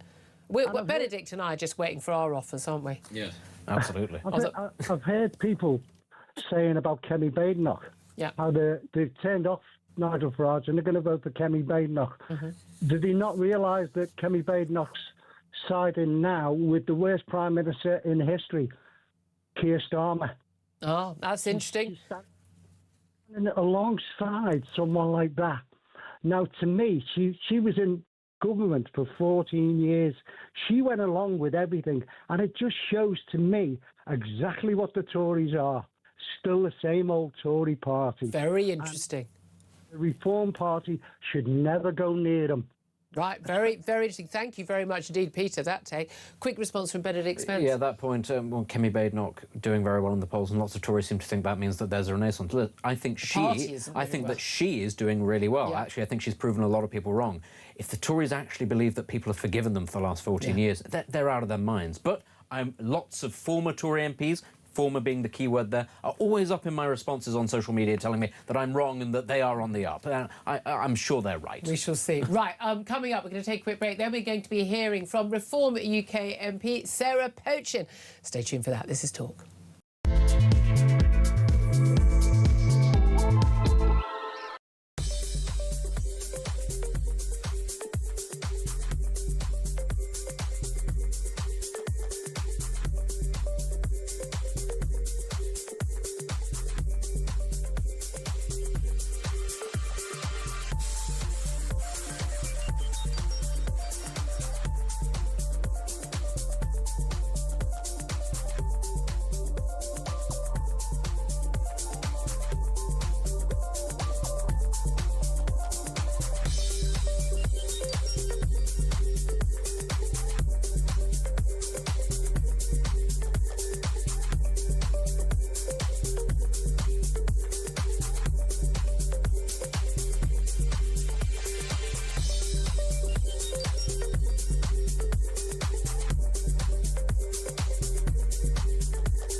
across the UK. On DAB+, on YouTube, on your mobile, and on your side. This is Talk. Very good morning. Welcome back to the show. 11:33 is the time. We've got Deputy PMQs turning up at midday. David Lammy taking questions on behalf of Never Hear Keir. Oh, he loves being on a red carpet in a foreign country, doesn't he, our current outgoing Prime Minister? Right now, though, I'm delighted to say joining us today is Reform UK MP for Runcorn and Helsby, Sarah Pochin. Thank you for joining us, Sarah. Good morning, Julia. We appreciate it. We were led to believe that everybody in Reform is in a meeting today, so we're very pleased that you have stepped out of it or made time for us today. Because, look, this is the only news in town. We've got lots of other big things happening, but everyone wants to talk about Nigel Farage calling this by-election. We played a clip earlier. He says, look, this is the people versus the establishment. But, you know, as my last guest was just saying, realistically, this is going to be Nigel Farage versus Count Binface. Has his bluff been called? No, look, Nigel has made it very clear that we are under relentless attack from the establishment and from the media. And Nigel has made this decision to go to the people of Clacton. Nigel would love to go to the people of the country in a general election, but he's not able to do that at the moment. I mean, I don't think any party is ready for a general election right now, even with or without any crypto donations. The reality is, though, a battle where he's fighting about the other parties and he can be the man of the people. Look, they're battling against me. That doesn't work if it's Count Binface, the Monster AV Looney Party, and Lawrence Fox from Reclaim UK. Dan Hodges from the Mail on Sunday reckons that by the end of today, the Nigel Farage will have to back out and say, look, the other parties aren't going to actually take part. I won't waste everyone's time, and we're not going to have the by-election. Do you think there's any chance that's going to happen? No, absolutely not, Julia. I actually think it's incredibly insulting to the electorate that the other parties are not fielding candidates. This great country of ours is all about democracy. We are built on democracy, and we are fighting daily to defend our democracy. And by not putting up other candidates in this election, then that is not supporting our democracy as we should. And why aren't they putting up other candidates? Is it because they do not want to be judged by the electorate? Are the Conservatives afraid once again of losing their deposit in another by-election? Labour know that they don't stand a chance of winning. I think it's because they don't want to be judged by the people of Clacton. Well, there's no doubt at all in my mind if any of those parties thought they could win, they would be running, and they're not. However, there is an argument, you know, we don't really need a by-election. I would certainly argue that Labour saying this is outrageous and a stunt. Well, Makerfield was also a stunt to get in the Mayor of Manchester to run as their leadership candidate, because apparently 403 MPs on their benches, and he didn't find a single one who was up to scratch. Apparently he can't even find one who's up to scratch to be Foreign Secretary either. They're looking at David Miliband to come from the US. So I think they've got a leg to stand on there. However, there was no need for Nigel Farage to call a by-election. No one was demanding he stood down. He's simply facing an investigation, as any MP of any party would do, and MPs of all parties have done, for failing to declare something which, under the rules, it appears very clear he should have declared. If he had declared the £5 million gift from his friend, the crypto billionaire Christopher Harbert, if he had declared the help with social media staffers from his big mate, posh George Cottrell, when he became an MP, saying, I don't believe this is relevant, these are personal gifts, but I'll declare it anyway, just to be in no doubt at all, this wouldn't be a story and there wouldn't be an issue. Well, the first thing to say is that there is no standards investigation as things stand today. No standards investigation has actually started. Two have been requested. No, there is. No, there's already an investigation over the £5 million. Not yet. It's not ongoing, Julia. Not yet. It hasn't started. No, there's a difference between it being... No, it has... There has been a request and they've said they're going to investigate. There is an investigation. That's semantics. That's silly semantics. All right. The point is that Nigel has said the people are sovereign. I will go to the people. Let the people decide. When it comes to it's not to the people to decide whether or not he's broken parliamentary rules. The people get to decide if there was a ruling saying he hadn't broken the rules, no problem. If there was a ruling saying he had, and it was so egregious that there should be a suspension from Parliament for 10 days or more, at that point, there could be a recall petition from the people of Clacton. Yes, a 10% minority of the electorate could call for that. And at that point, he has a by-election. He goes, look, this is what's happened. Let the people decide then. But what are they deciding? We don't know the outcome of this. We don't know whether or not he did break the rules or not. I think he probably did, in my view, not reading them. But what are the people deciding? Well, the first thing to say is that a £5 million gift or a £500 gift, if it is a gift that was given before he was a politician, then he is entitled to accept that gift. There's no issue there. And this is the point. No one's saying he's not entitled to accept the gift. He was saying in his 20-minute statement, he was talking about I have not misused public funds, one of his statements. No one's accusing him of misusing public funds. They're accusing him of not declaring a gift. Now, you say a £500 gift or a £5 million gift. The reality is, many people watching and listening right now, many people who are voters may have had a £500 gift from a loved one, from a family member, a grandparent. You left money, to avoid the inheritance tax of years. I'm going to give somebody to the grandkids over the years. I don't think there are many people, I'm thinking on the fingers of one hand we can count, who've had a £5 million gift arrive in their bank account from a crypto billionaire living in Thailand. Just as a thank you, Nigel, your fabulous gift. Have you ever had a £5 million gift from anyone? Because I haven't. The point is, have you? Is whether or needed. Oh, I never have. Sadly. No, that's so it's not a typical thing, is it? It's not. But the point is whether or not he needed to declare it, and that is what parliamentary standards will decide. So why is it an establishment stitch-up?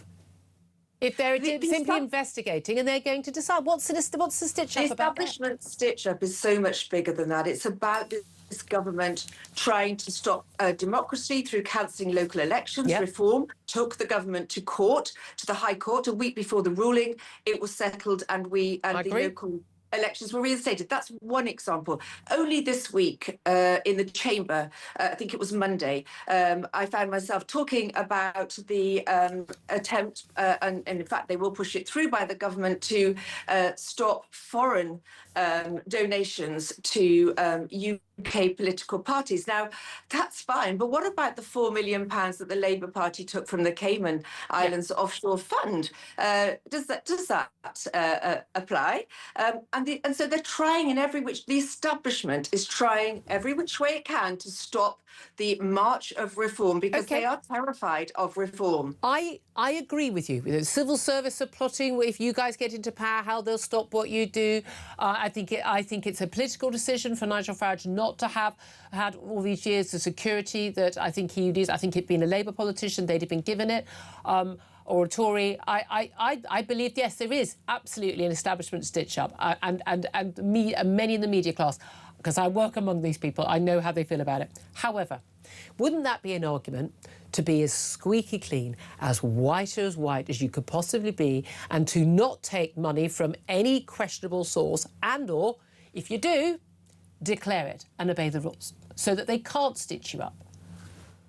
Well, look at Lord Ali giving money to the Labour Party. Yeah. There's he's a Labour peer. He's a House of Lords, a long-standing Labour campaigner, and he's given money, and it was and we all and didn't we all query that and take the mick out of that free gear gear? That helped scup two-tier gear, free gear gear. This all helped scupper kids. There was scrutiny of that. That was in the same newspapers that are covering Nigel Farage. That wasn't an establishment stitch-up. That was bang to rights. He hadn't declared money.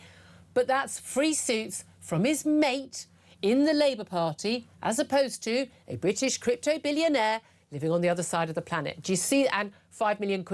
Do you see the difference? My point is simply this. Did Nigel need to declare it or not? Nigel says not. And the Standards Commission will make its judgment. So why resign your seat to? Why does he resign his seat to force a by-election, saying this is all a stitch up?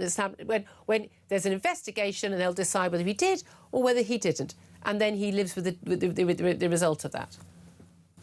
Well, Nigel's point is, look, I'm going to see if the people of Clacton are behind me. I would like to go to the country, but I can't, we'd all have a general election, but Nigel can't do that at the moment. So the next best thing he can do is go to his constituents and say, do you believe me? Do you support me? But it's not a question. Still want me in place? But it's not a question of whether people believe him or support him.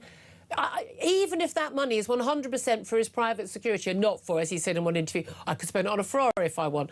Even if it's totally legitimate and it's genuinely his good friend saying, I'm genuinely worried about your safety and your security, and there are absolutely 100% legitimate concerns for him, and I completely understand his anger and upset about someone turning up, a journalist, even if they didn't think they were doing anything wrong, turning up at his daughter's home. I understand that visceral anger from somebody who's faced death threats as he had, and the urge to protect your children even when they're grown up. I get all of that. Even if all of that, you can believe Nigel Farage as much as you want, but there are nevertheless rules. There's a registered member's interest. You have to register it. When I was a lobby journalist, when I was a political editor, I had a register. There was a register of interest as well, so that people can see that if I was receiving a lot of money from one organisation for, I don't know, event speaking or whatever, and then I was writing articles promoting them or pushing their interest in my articles in Parliament and using my access, that would be able to be exposed. There's a reason why voters get to know where politicians are getting money from, and it's so we can keep things above board. It's so we don't end up with, Berlusconi in Italy. Why is it at stitch up when it's just an investigation that would take place into any MP of any party who didn't declare such a large sum of money? Because Nigel will say, and I agree with him, that personal donations are okay. And if the Standards Commission find that this was a personal donation and that it didn't need to be declared, then here we are with Nigel being proved quite right. This is yet another attempt by the establishment to stop reform in their tracks. Well, why not just wait until the results? If he thinks he's done nothing wrong, he gets cleared, then everything's fine. I think, listen, Nigel's decision has been to call this by-election and to challenge the establishment, if you like, and say, no, you will not stop me. You will... Not stop legitimately investigating your donations. You won't wear him... Do the rules not apply to him? Do the rules not apply to him? The rules apply to everybody, and so they should. He's just saying they don't. No, he's not. What he's saying is I haven't broken any rules. He is saying it was a personal donation. But then he can wait for the outcome of the investigation and then call a by-election. Things are so febrile here in Parliament, Julia. I understand why Nigel has done this. He's had Sky News knocking on the home of his daughter. That is overstepping a mark. And Nigel has said, you know what, enough is enough. That is a step too far. This is when Why we're does that warrant a by-election? It's a combination of things, isn't it? When we're in the chamber, we are mercilessly attacked. Oh, you are. No, the barracking as soon as you stand up. Yeah. We expect that. We expect it. It's not. I don't think it's appropriate. I don't think it's respectful. And I don't think it's disrespectful to voters, not even just to you guys. I agree with you. I agree. But the point is, we've put ourselves into that position. But when it comes to family members being dragged into it, or, you mentioned earlier bank statements being leaked to the press, this is a step too far. And at some point, someone has to draw a line in the sand and say, stop. There's few options available to reform MPs. We don't have the position of being the official party of opposition and all of the airtime and time in the chamber that gives us. So we have to use other means. Okay. One thing Nigel can do is call a by-election and go to the people. All right, then. Well, I know I've got to leave you to get to the House of Commons for the Chamber for PMQs. Sarah Poach, Reform UK MP. I really appreciate you joining us. Thank you very much, Dee. Benedict Spence, quick response. I mean, it's a tricky thing, isn't it? Because you're going to get a lot of this from Reform right now, saying it is an establishment stitch-up. And there are many things to suggest that there is, a concerted effort against Reform. But you can't get away from the fact Farage has handled this really badly, and there were many points at which he could have rowed this back and made this easier for himself. He hasn't. Sorry, he's I didn't think I doubled had to declare it, but I'm going to declare it. Yeah, he's doubled down, and now he's going to look bad as a result of it. Well, we shall see. Right, we're going to take a quick break. I'd love to hear your thoughts on what Sarah Poach had to say. We're going to have Deputy Prime Minister's questions after midday. First up, though, we are going to be talking to the former press secretary to the late Queen, Dickie Arbiter. What does he make of Prince Harry's massive defeat in the High Court of his claims against the Mail and the Mail on Sunday? That's up next. This is Talk.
And the thing that most makes me angry about Keir Starmer, talking about the need to defend our country, and he's gone out of his way to not make the tough decisions, to actually do the thing to defend our nation. It's cowardly, and I think it's treacherous. Nothing to say on immigration, nothing to say on benefits, nothing to say on jobs, nothing to say on tax. Absolutely appalling. If this is the solution the country's been waiting for, then we are in a very, very bad place. People up and down the country are asking why they are always being put second. They work every day, they get up, they pay their bills, they look after their kids, and yet the other side of the social contract is not being held up. Across the UK, on DAB+, on YouTube, on your mobile, and on your side. This is Talk. This is Talk, the Home of Common Sense. I'm Julia Hartley-Brewer. Well, was there common sense in the High Court yesterday when a judge handed down a judgment in, well, I suppose, what will definitely be the last big sort of phone hacking wrongdoing alleged by newspapers in terms of celebrities and royals to take place. Certainly after that ruling, which was absolutely fully exonerating the Associated Newspapers Limited, owners of the Daily Mail and the Mail on Sunday, and completely and utterly throwing out all the case brought by not just Prince Harry and Elton John, but also Baroness Doreen Lawrence, Sadie Frost and Liz Hurley and former late Lib Dem MP Simon Hughes, as a test case, effectively, for bringing cases based on, basically the balance of probabilities, had there been blagging, phone hacking, to get hold of stories that were then printed in those newspapers. The judge said, well, there was simply no proof at all that any of it had happened. Threw it out. However, £50 million. Yeah, you heard that right. £50 million has been spent by both sides on that court case. So what the hell happens to all of that? Dickie Arbiter is a former press secretary to the late Queen Elizabeth and joins us now. Good morning to you.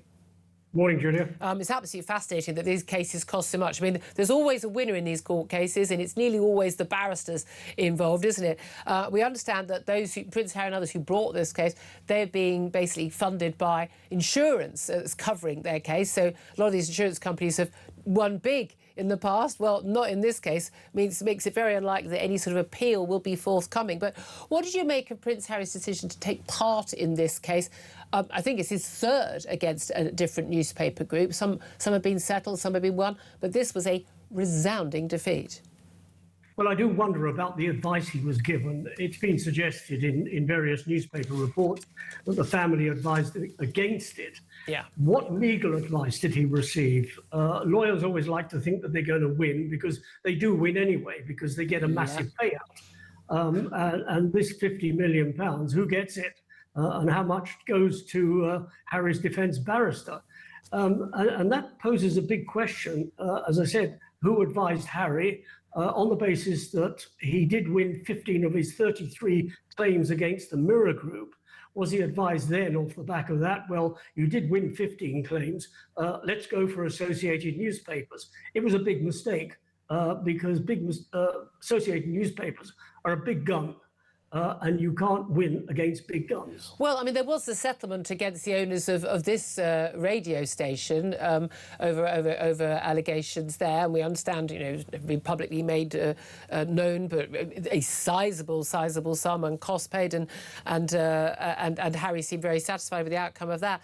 He does have a vendetta against the press, and this comes back to it was something that was touched on by Paul Dacre, the executive editor of the Associated Newspapers, was the day-to-day editor of the Daily Mail for many, many years, certainly the years that Harry claimed there'd been wrongdoing by his newspaper. He said this had completely exonerated the papers and all of their journalists, and also said, he felt sorry for, he said, poor Harry, a confused young man who is attacking the paper, he said, which had actually been the one that his mother, Diana, who he claims was hounded to death by the media, this is the paper that his mum trusted and liked and was close friends with a number of the journalists.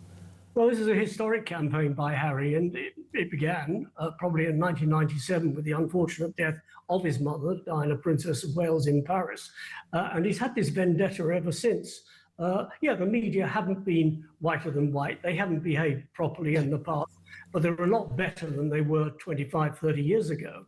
But he has this campaign. He talks about privacy, and yet he reveals everything in his book Spare. He reveals everything on Netflix and in Oprah.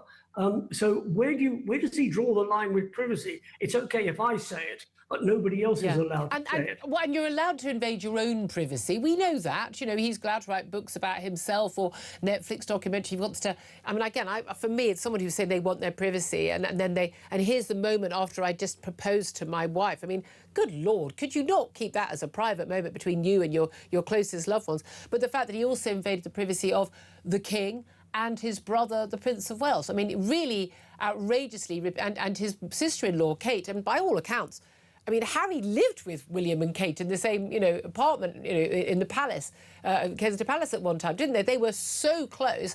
He was newly married, but she was like a sister to Harry. And we know there's no love lost between the couple and him now. But repeating text messages, personal moments, accusing his brother of violent assault. These messages over Meghan's bridesmaids' dresses and things. Very private family moments that he put into the public domain, doing exactly what he's condemned the media for. Well, he's condemning the media for invasion of privacy, and yet he is revealing privacy, but on his terms, and his terms is money. Yeah. He got paid for everything that he did. He got paid by Netflix. He got paid for his book Spare. Don't know whether he got paid for Oprah. That's irrelevant. I'm pretty sure he did. But Netflix and his book, and he made a lot of money out of both of them. So it's on his terms. I can say what I like about me, about my family, as long as I get paid for it. But the media are not allowed to say anything. That's nonsense. That is Harry, who's not the brightest bunny on the planet. And he really does need to get a life. He needs to decide time to move on. Well, I've got a family, I've got a wife, I've got children, I've got to move on now. I don't think the man's got a purpose. I think he obviously found purpose in the military and was absolutely gutted to be sent home when it was going to be exposed that he was fighting in Afghanistan. And he really hasn't had any purpose since then. He is, as his autobiography was, he is the spare. That's his job. I mean, now the actual heir has got 3 children. That's not going to happen. He's not going to realistically, unless it's a horribly tragic accident, going to inherit the throne. And he's kind of he's just like another rich posh kid with his his difficult wife living in California.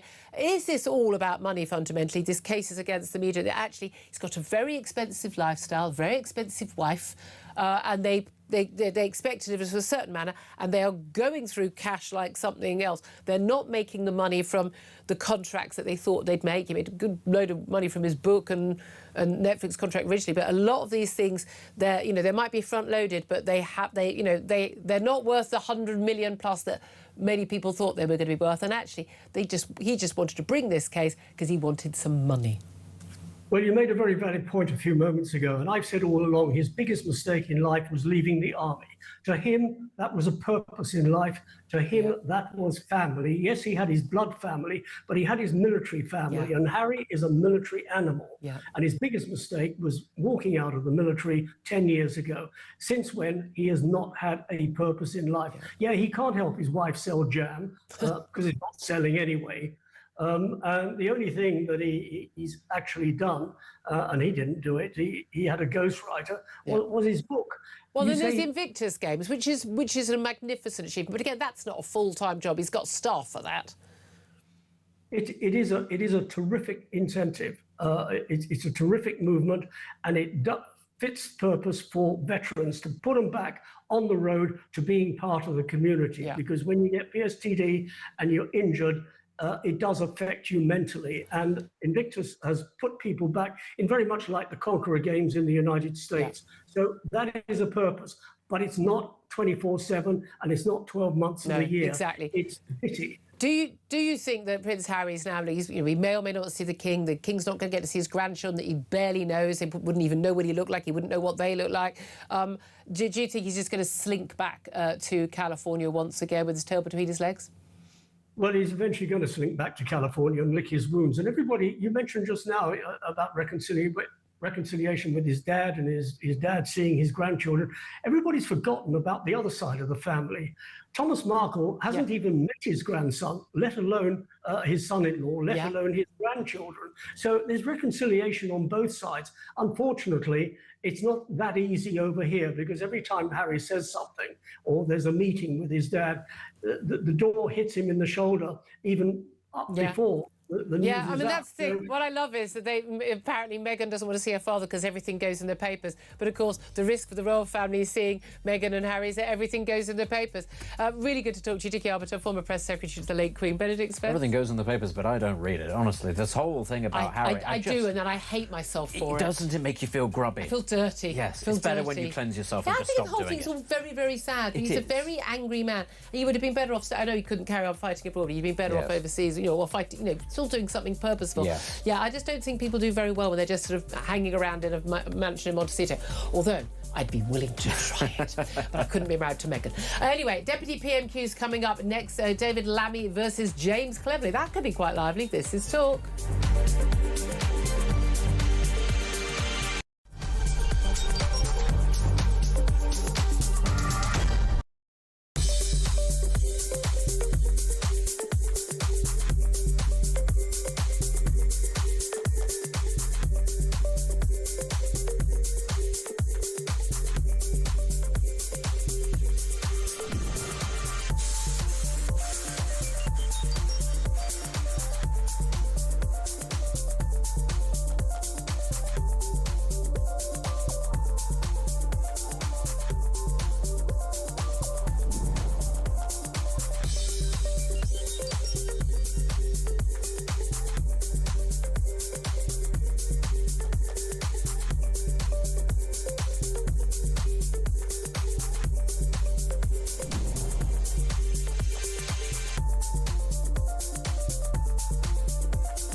Across the UK, on DAB+, on YouTube, on your mobile, and on your side.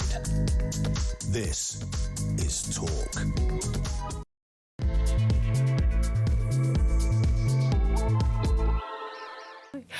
Very, very good afternoon. This is Talk, the Home of Common Sense. 2 minutes past midday, and I'm Julia Hartley-Brewer. Whether you're listening on DAB+ radio, on your smart speaker, watching on YouTube, or your connected device, it's great to have your company. Any moment now, Prime Minister's questions will start. Of course, it's Deputy Prime Minister's questions today, because Never Hear Keir is, of course, over there in Ankara, enjoying another little bit of red carpet walking, pretending to be the big I am in his last few dying days of his premiership. Instead, it's going to be Deputy Prime Minister, for some bizarre reason, he is in that job, David Lammy, and up against him will be, they always put up someone different, could be quite a laugh, Shadow Housing Secretary James Cleverly. I think this could be quite a lively one. Joining me for the chat to talk about this, delighted today, still with us, Conservative commentator Benedict Spence, who we've not heard enough from today, because we've had lots and lots of guests, but also Talk presenter Peter Carball, as per usual. A very good afternoon to you, sir. Good afternoon, Julia. Thank you for joining us. We've also going to discuss more on Nigel Farage's gamble of resigning to fight this by-election in Clacton. Presumably, He won't be in the Commons. We've just been speaking to Sarah Poachin, who was going to Commons. I know they were all having a big reform meeting. We've also going to be talking about NATO and that summit, and also that Rochdale rape gang ringleader. Apparently, Pakistan has set out some demands for taking him back. Yeah, here's our demand. You take him back, or that's it. Zip, doors closed to you forever. Quick response from you before we get to PMQs. We'll, as soon as we get those exchanges, we'll go to you straight away, but they haven't even started PMQs yet, and there's a load of flim-flam beforehand.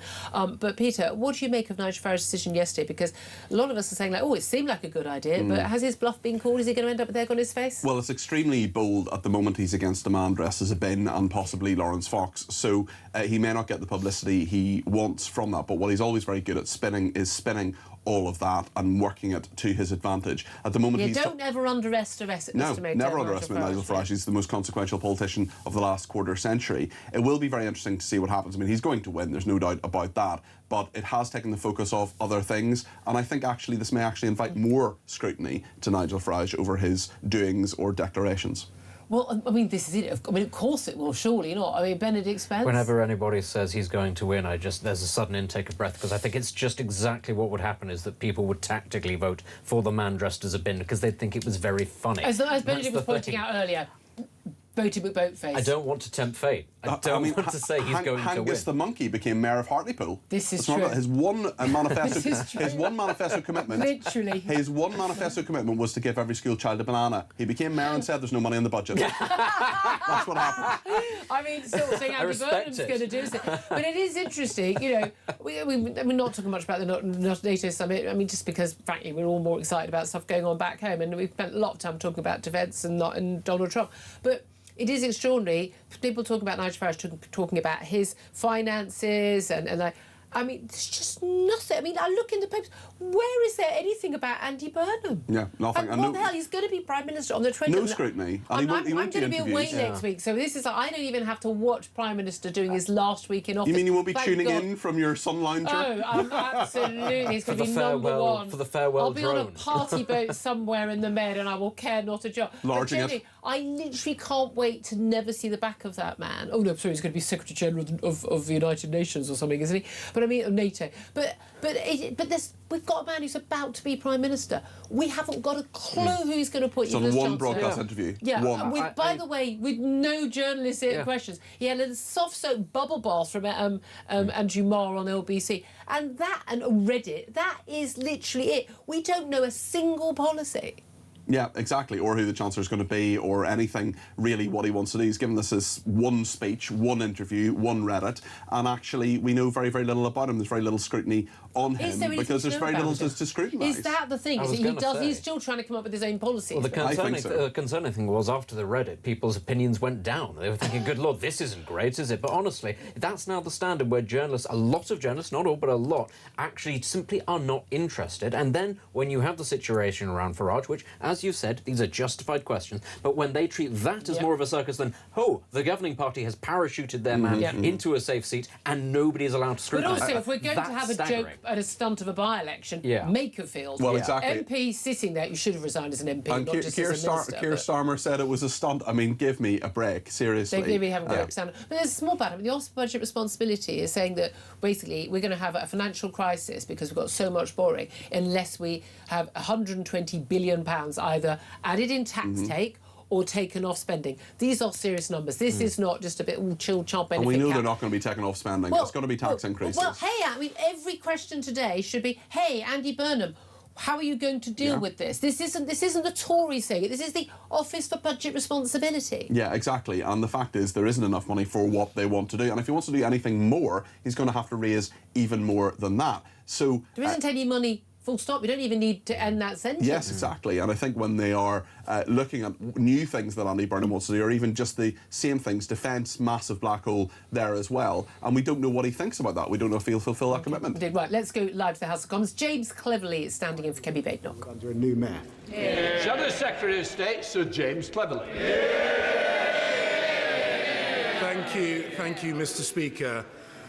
I would like to echo the Right Honourable Gentleman's tribute to Sir George Howarth and pass on my party's condolences to his friends, family and loved ones. I also wish to echo his support and encouragement to the England football team in their forthcoming match against Norway.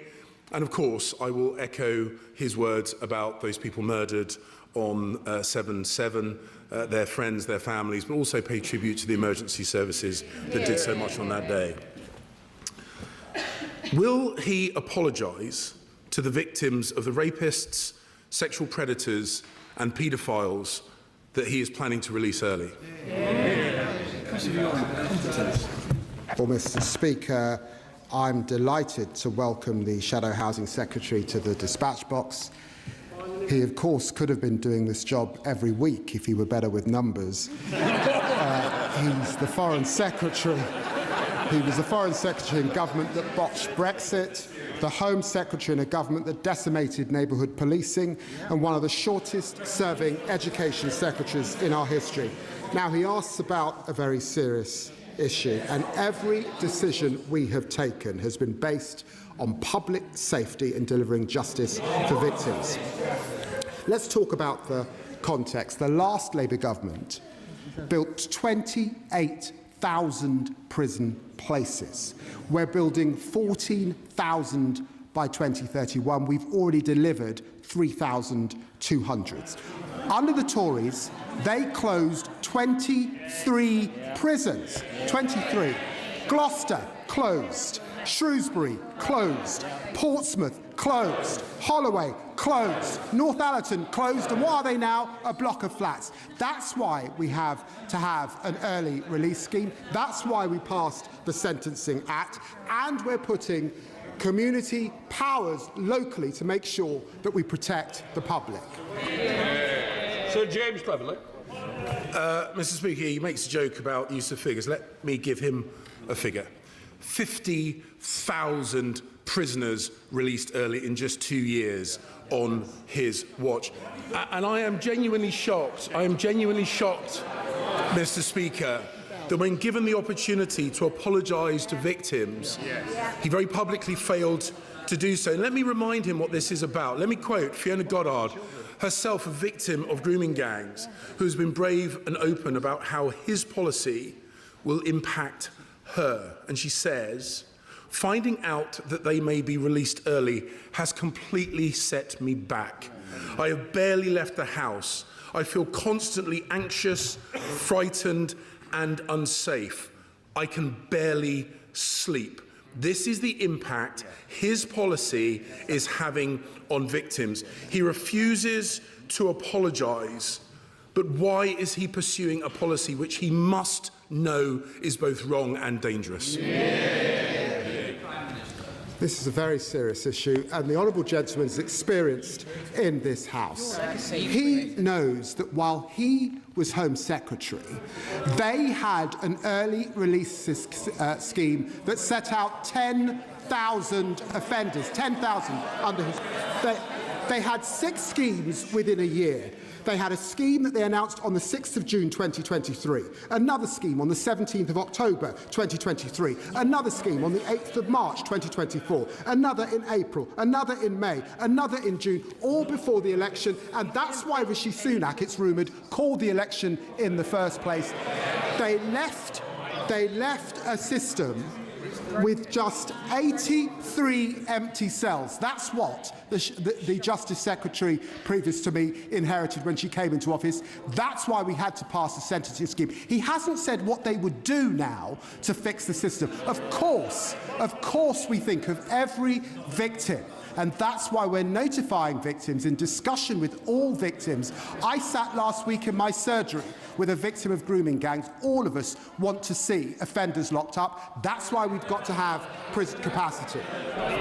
Sir James Cleverly. Mr. Speaker, he talks about 10,000 early release over 14 years of Conservative government. They have released 50,000 in 2 years. And he knows it's wrong. He is a good man. He must know that it is wrong to release 5,000 serious criminals, including rapists, including paedophiles. And not only does he know it's wrong, but his party knows it's wrong. 400 Labour MPs and not one voted to support the government's policy in the vote last night. They know it's wrong. The country knows it's wrong, but he insists on pursuing it anyway. So if he will not change course, will he at least make this guarantee that not one rapist or paedophile will be released early later on this year? He hasn't proposed what they would do if they were in office. They released 10,000 with 4 different schemes, no impact assessment when they released them, no victim contact when they released them, no warning. They did it on the sly. And let us be clear, yes, we've got more probation officers. They, of course, cut probation, decimated it because of Chris Grayling. We've invested £700 million in probation. We're rolling out the largest programme of tagging in our history. We're forcing offenders to stay boxed in certain areas rather than where victims are. We're creating alcohol, pub, football and driving bans. We're implementing income reduction orders, and we're expanding chemical castration for sex offenders. None of it happened when they were in power. Sir James Cleverly. Mr. Speaker, he will look back on this exchange, and I think he will be shocked by how this is coming across. No apology to the victims, no guarantee that paedophiles and rapists will not be released early. We all know that releasing dangerous criminals on purpose is the wrong thing, but not content with doing that, he is hell-bent on releasing dangerous criminals by accident. Yep. Last year, in response to the questions from my right honourable friend, the member for South Suffolk, he claimed that under Labour he had got a grip of accidental releases. Yet we now know there have been more accidental releases in the last 2 years than in the entirety of the last Parliament. So I give him another chance. Will he apologise to the country for his abject failure at keeping prisoners in prison where they belong? I've got to say, this is rich coming from the honourable gentleman. Exactly. They had 14 long years in power. They wrecked neighbourhood policing. He was Home Secretary. Prisons were at bursting point. That's why they called the general election. And they let out offenders in secret. And that is why we have the Sentencing Act that passed through this House and the House of Lords. What we're doing is we are getting thousands more bobbies on the beat. We're toughening up probation. They decimated it. And we have to have the space to knock up dangerous criminals. That's why we passed the sentencing bill. Sir James Cleverly. Mr. Speaker, it's the dangerous criminals that he is letting out early. So he refuses to apologise to victims, he refuses to guarantee that sexual offenders and rapists will not be released early. Another thing that the country and indeed this House knows instinctively is wrong is his personal crusade to scrap trial by jury. We know that it will not clear the backlog. We know that it undermines fundamental British freedoms, and we know the legal profession is united against it. So will he now admit that it is wrong, and will he commit to reverse his proposals to scrap trial by jury? Well, let's be clear, Mr. Speaker. There is no proposal before this House to scrap trial by jury. The honourable member needs to do better and get on the detail. There is a threshold change. There is a threshold change. Margaret Thatcher made a change to jury trials. David Cameron made a change to jury trials.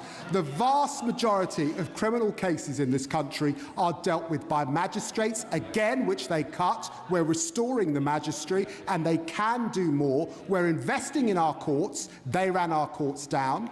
We're modernising our courts. We're introducing digital ID, and we need reform. Sir James Cleverly. Mr. Speaker, he talks in glowing terms about what he's claiming to do. What we are actually seeing this government doing is stripping money from where it's needed and squandering it on the welfare bill, which is ballooned by £20 billion this year alone. And he talks about getting over the detail. Here's a simple detail for him. When I was Home Secretary, we had more police officers than at any point in British history. Since taking over, that number has dropped by over 2,000 officers. Mr. Speaker, the dispatch box last week, my right honourable friend, the Leader of the Opposition, highlighted this government's failure to defend us internationally. Today, I have outlined his failure to defend us domestically. If the soon-to-be Prime Minister... Is he in the room anywhere? No.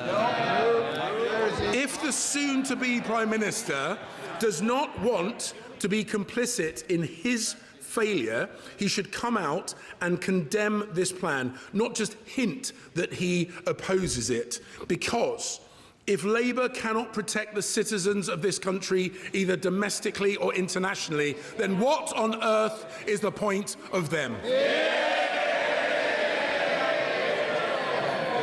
Mr. Speaker, he insists on proving that he can't count. We lost 16,000 police officers when they were in power. Mr. Speaker, the British people haven't forgotten what the party opposite did to our country. After 2 years of a Labour government, I'll compare our record every day of the week. Their record is the biggest fall in living standards in recorded history. Our record is the biggest upgrade to workers' rights in a generation. Their record is wrecking our criminal justice system. Our record is bringing down violent crime. Their record is millions of people stuck on NHS waiting lists. Our record is cutting NHS waiting lists, the fastest rate in history. Their record is cutting defence. He was a reservist. They hollowed out the armed forces. Our record is the biggest boost to defence spending since the early 1990s. And their record is plunging hundreds of thousands of children into poverty. Our record is lifting 500,000 of children out of poverty. I'll take our record over theirs any day of the week. Well, what an interesting exchange that was. Deputy Prime Minister's questions. David Lammy standing in for Never Hear. Keir, who's at the NATO summit in Ankara, he much prefers a red carpet rather than taking questions, certainly from Kemi Badenoch. And David Lammy was facing questions from the Shadow Housing Secretary, James Cleverly. And joining me in the studio still, watching all of that, is Benedict Spence and also talk presenter Peter Cobble. I thought that was a very interesting tone that James Cleverly took. I think the question straight away, will he apologise to victims of rapists and paedophiles for the early release, which is being planned for thousands of people. I mean, very dangerous criminals, which David Lammy points out we need to release people from prison early, some serving just a third of their sentence, because we need to put more dangerous criminals away. Yet there's dangerous criminals they're letting out. Very interesting, I thought, the tone, Peter. I mean, when he said, you know, you're a good man. Yeah. You must know this is wrong. I thought that was very, very powerful. That was a masterclass by James Cleverly. I think we saw a statesman-like performance by James Cleverly today. I think that was something that really will hit home. He was deliberate, he was quiet in what he said, and his tone was spot on. Instead, from David Lammy, he only really has one mode. He said, oh, you can't count, and come on, man, and all this kind of stuff that he always does, and he didn't engage with the questions at all. He declined to apologise, what, 3 times, 4 times? I mean, he wasn't going to, at any stage, he wasn't going to say that his policy about jury trials was wrong either, and I think James Cleverly won that because David Lammy failed to meet him where he was. He just was in the same mode as he always is. Yeah, again, I think that, again, statesman-like tone, the sort of thing, in sorrow, not in anger, that played very well, didn't it? I think, without wanting to read too much into it, I think before, James Cleverly had a bit of a reputation for being a bit of a lad, you know, being a bit, a bit boisterous. It'd be quite a funny PMQs, but not... And actually, sometimes that got him into trouble. And I think one of the things that you could say about the Tories, and I've said it earlier on the show, which is sort of beyond Kemi Badenoch, there's not an awful lot there that people like.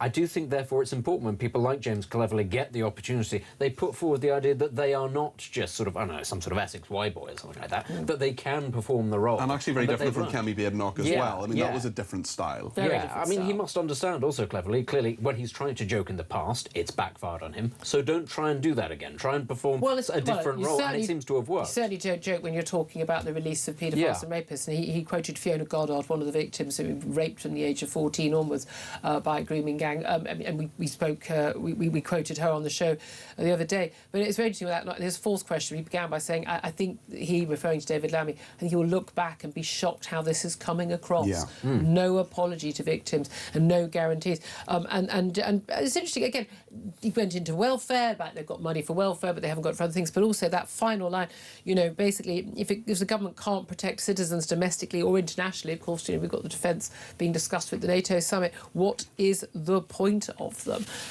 I mean, that Benedict, I thought there was a hands-down win. Yeah. I think so. I think it was pretty straightforward, and I think actually David Lammy was caught slightly, wrong-footed. Now, he's justified. There is a lot of justification whenever the Conservatives make these kind of criticisms, and the Labour Party can turn around and go, well, look what we inherited. Yeah. And I think especially when it comes to prisons, actually, that amongst all the bad things the Tories did, the closure of so many prisons, the cutting of the MOJ budget, and just not replacing it because who cares about prisons and lawyers and that sort of stuff. Turns out you do. Yeah, when you've got the prisoners being released they literally at one point had 80%. And again, criticism in September 2024, am I right, and columns about it, talking about it on the show, when we had that early release. It was supposed to be sort of, should we say, lesser criminals than rapists and paedophiles, but there were domestic abusers who were released under a loophole. And then we saw these people, in their best tracksuits outside, some being picked up by people in Ferraris. I mean, things, I wonder how that's funded.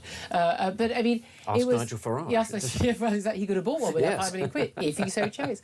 But it was not a good look. But again, the Tory government would have had to have done the same thing. Yes, they would have, and they had a deliberate policy of keeping because they felt they had to, the prisons population at 99% of capacity. The Conservatives in 14 years only added 500 prison places. Many, many more were needed because of their own changes. They had started building more, which is what the Labour Party did, but they're still not going to be done. No. One final thing I want to ask about, the final question James Cleverly was saying about, not having money, and just saying, on this issue, and he said, the soon-to-be Prime Minister, meaning Andy Burnham, because is he here? And he wasn't in the chamber, and he just said, he's got to do more than just hinting, as he's done, that he doesn't support this policy. He's got to be clear about it. Because at the end of the day, this is going to be something just like under Keir Starmer in his first few months of office. This is going to happen under his watch.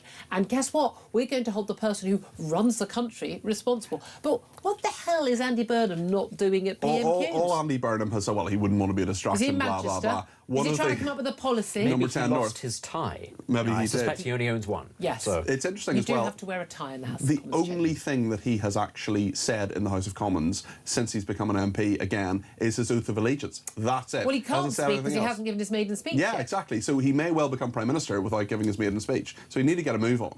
He hasn't got time. That's quite a maiden speech, isn't it? I just find it absolutely fascinating how the shine. Sorry, would that have ever happened before? That somebody's maiden speech would be his first speech as Prime Minister? Has that ever happened before? Maybe with the Earl of Hume, because he was... That's not right. I don't even care whether that's right. He could have made that completely up, but we're going to give him a round of applause. I'm not going to check. Alec Douglas Hume was in the Lords. Then there was a by-election to make him an MP, but he was Prime Minister before he became in the Lords. And frankly, I'm disappointed in you. I thought they trained you in this stuff at private schools. So we should go, yes, of course. That's the correct response. We'll all practice that. Do that again, and we'll give the we knew what you were talking about response. Maybe it was the Earl of Hume. Yes, Alec, of course. It must have been Alec, yeah. See? Good old boy. It's like it never happened. Right, we've got, I want to get to your calls. No, you're not. You're still on the board ready to talk about Nigel Farage. We'll get to those calls up next. Big thanks to Peter Carmel for joining us with all his absolute knowledge. And Benedict Smith's with us. This is Talk.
The thing that most makes me angry about Keir Starmer talking about the need to defend our country, and he's gone out of his way to not make the tough decisions to actually do the thing to defend our nation. It's cowardly, and I think it's treacherous. Nothing to say on immigration, nothing to say on benefits, nothing to say on jobs, nothing to say on tax. Absolutely appalling. If this is the solution the country's been waiting for, then we are in a very, very bad place. People up and down the country are asking why they are always being put second. They work every day, they get up, they pay their bills, they look after their kids, and yet the other side of the social contract is not being held up.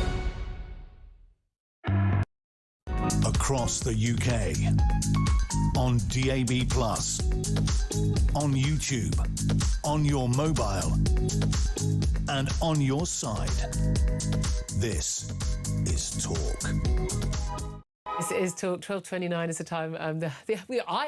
I am the home of common sense, and this is Julia Hartley-Brewer. Benedict Spencer with us. Let's get to your call today. Lots of you still want to get your say on Nigel Farage dramatically resigning to call that People versus the Establishment by-election. I assume he wasn't there at PMQs, but then neither was the future about to be Prime Minister. None of the main parties are going to stand against him. Do you support Nigel Farage, or as his bluff being called? Let's talk to Chris in Hereford. Hello, Chris. Hello, good afternoon. How are you? Very well. What do you want to say? Basically, Nigel Farage has made a mistake here. I think he should have declared what he should have declared, sort of thing. So there's lots of money to If in any doubt, just declare it. Wouldn't have been an issue. Yeah, but the thing is, I don't agree with all the personal attacks on him and his family and all that sort of thing. But the thing is, it's a strange decision he made yesterday, and I just thought he'd sort of turn around and say, "Well, I've had enough of this. I'll step down as basically as an MP," and then not put himself forward, and then just said, I've had enough of all this. I mean, I've got to be honest with you, when we saw on my show that he was going to make a statement at 2 o'clock, I mean, I was madly messaging Reform people. So I'm like, is he standing down? Is he standing down? Well, he looked, as I said, in the first of it, he should have declared what he should have declared, and this would have never been like... Did it appear at first, though? I mean, it was a really punchy speech. We played some clips of it. Did it appear that actually he'd played a blind and he was coming out? And I thought, oh, yeah, he's played a blind. And then a minute after posting a tweet saying, oh, he's coming out fighting, I thought, oh, hold on a minute. I remember David Davis doing this, different circumstances years ago, but the other parties didn't stand against him, so it was kind of a damp squib. And have the other parties basically put egg on his face? Well, as I said, it's going to be a bit of a... This by-election is going to be a bit of a sort of farce, because there's only one person to stand, or whatever, King Bin Face, or whatever monster Looney Party and all that. And it's just... I don't know, it's just... Doesn't quite work. And he didn't have to be in this mess. Interesting, actually, Kevin Schofield, who is a very respected journalist, a broadcaster, political editor of HuffPost, and he says, as he understands it, that actually it's too late for Reform to back out of the by-election, something that Dan Hodges, the Mail on Sunday, suggested earlier. He says Nigel Farage is no longer an MP. The by-election must go ahead, or else Clacton will have no MP. Someone, I have to say, the first response, someone said, would that be a bad thing for people of Clacton? Would you notice? Anyway, let's go to Tristan, who is in Bedford. Hello, Tristan. Hello, Julia. Nice talking to you. Thank you for calling. Just wanted to say, I think basically what Farage did yesterday was just to give himself some respite. I think that's the only reason he done it, and because of the establishment, or what he calls the establishment, haven't followed him, he sort of seems a bit like a damp squib. But going back to what Brendan O'Neill was saying, it definitely feels like there is a witch hunt. It definitely feels like that, because the thing is, if the parliamentary standards authority are coming down on Nigel Farage, why didn't they come down on Rachel Reeves when she lied on her CV? But that's not about a declaration. This is about the register of members' interests. I think Rachel Reeves should have been sacked for that, in the same way that Louise Hagan's been lied on. Again, you've basically been elected under false pretences, but that's a matter for an internal sort of ethical conduct within government. Okay, fair enough. But the media didn't really got home in on it. They sort of it was only like about a day or two, and then it was quiet. But because this has really rattled Nigel, it's going to carry on. It's going to carry on going and going and going. And the thing is, because we've got Labour are basically, they're changing certain rules when it comes to elections, and also they're trying to take charge of the algorithm about certain platforms. They are going to be pushing the narrative so far into their favour because they can feel they're starting to lose and now think they're going to try to get things into their favour, and they're doing it underhandedly. Yeah, it is immensely sinister. I find it immensely sinister. And the other thing is what Brendan was saying also is because of what was happening with Richard Tice, with them digging into his bank statements and things like that.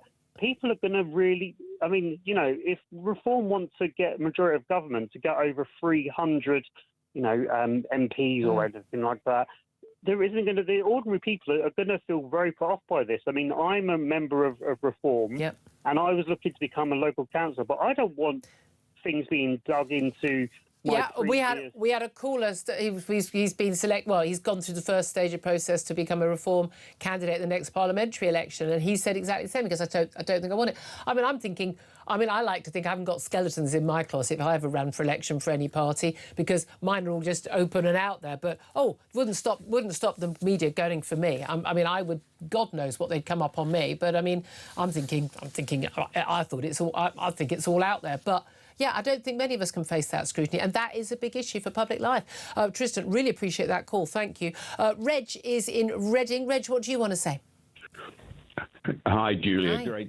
Great show. I wanted really to talk about the hypocrisy of the Labour Party, because it's all very well to hound Nigel Farage, but the media never talks about the most corrupt donations in our public life, which is the 20+ million the unions give Labour. And what are the conditions? Well, we now know what they were. We have the highest minimum wage in Europe. We've got the most restrictive employment legislation. And continually, we have improved rights for trade unions in the workplace.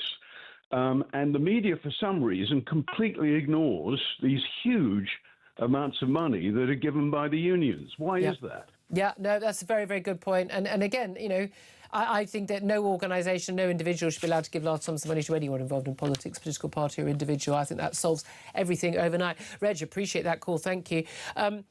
Interesting. I'll get your response to this, Benedict Spence, because during P&Qs, the Liberal Democrat Deputy Leader Daisy Cooper has been asking questions today. Obviously, David Lammy is taking questions for Never Hear Keir. And she's asked David Lammy to join her party in urging Nigel Farage to be blocked from leaving Parliament until the investigations into his donations are complete. David Lammy replied, everyone can see that Farage is calling election to distract from the fact that he's up to his neck in sleaze. He said he's got serious questions to answer and he can't run away from them. Labour isn't going to be part of this circus. He says, I hear it's the people versus the establishment, the city trader, Putin-admiring professional politician who's pals with crypto billionaires versus Count Binface. Putin. The Putin is ridiculous. The quote about Putin was he admires him as a politician. Yeah. How could you not? The guy plays he's an awful, murderous, horrific human being.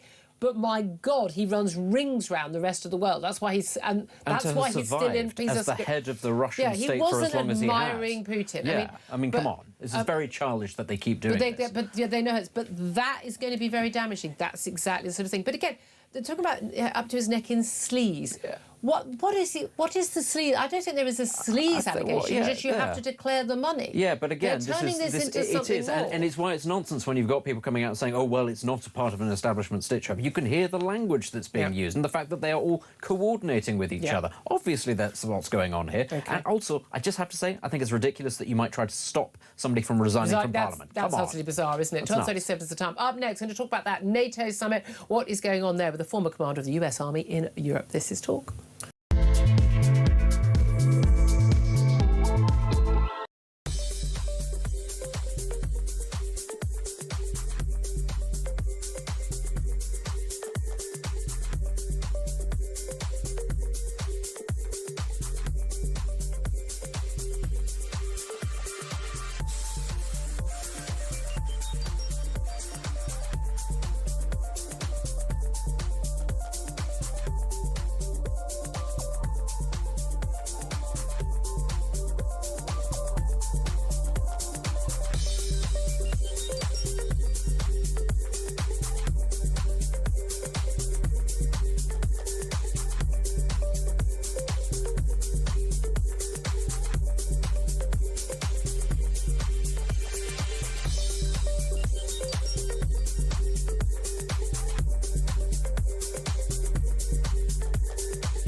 across the UK.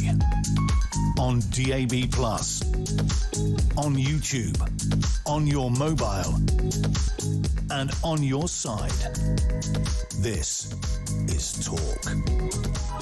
This is Talk, the Home of Common Sense. Let's get straight to my next guest. The small matter of a NATO summit and obviously ongoing events in the Middle East as well. Let's talk to Ben Hodges, former commander of the US Army Europe.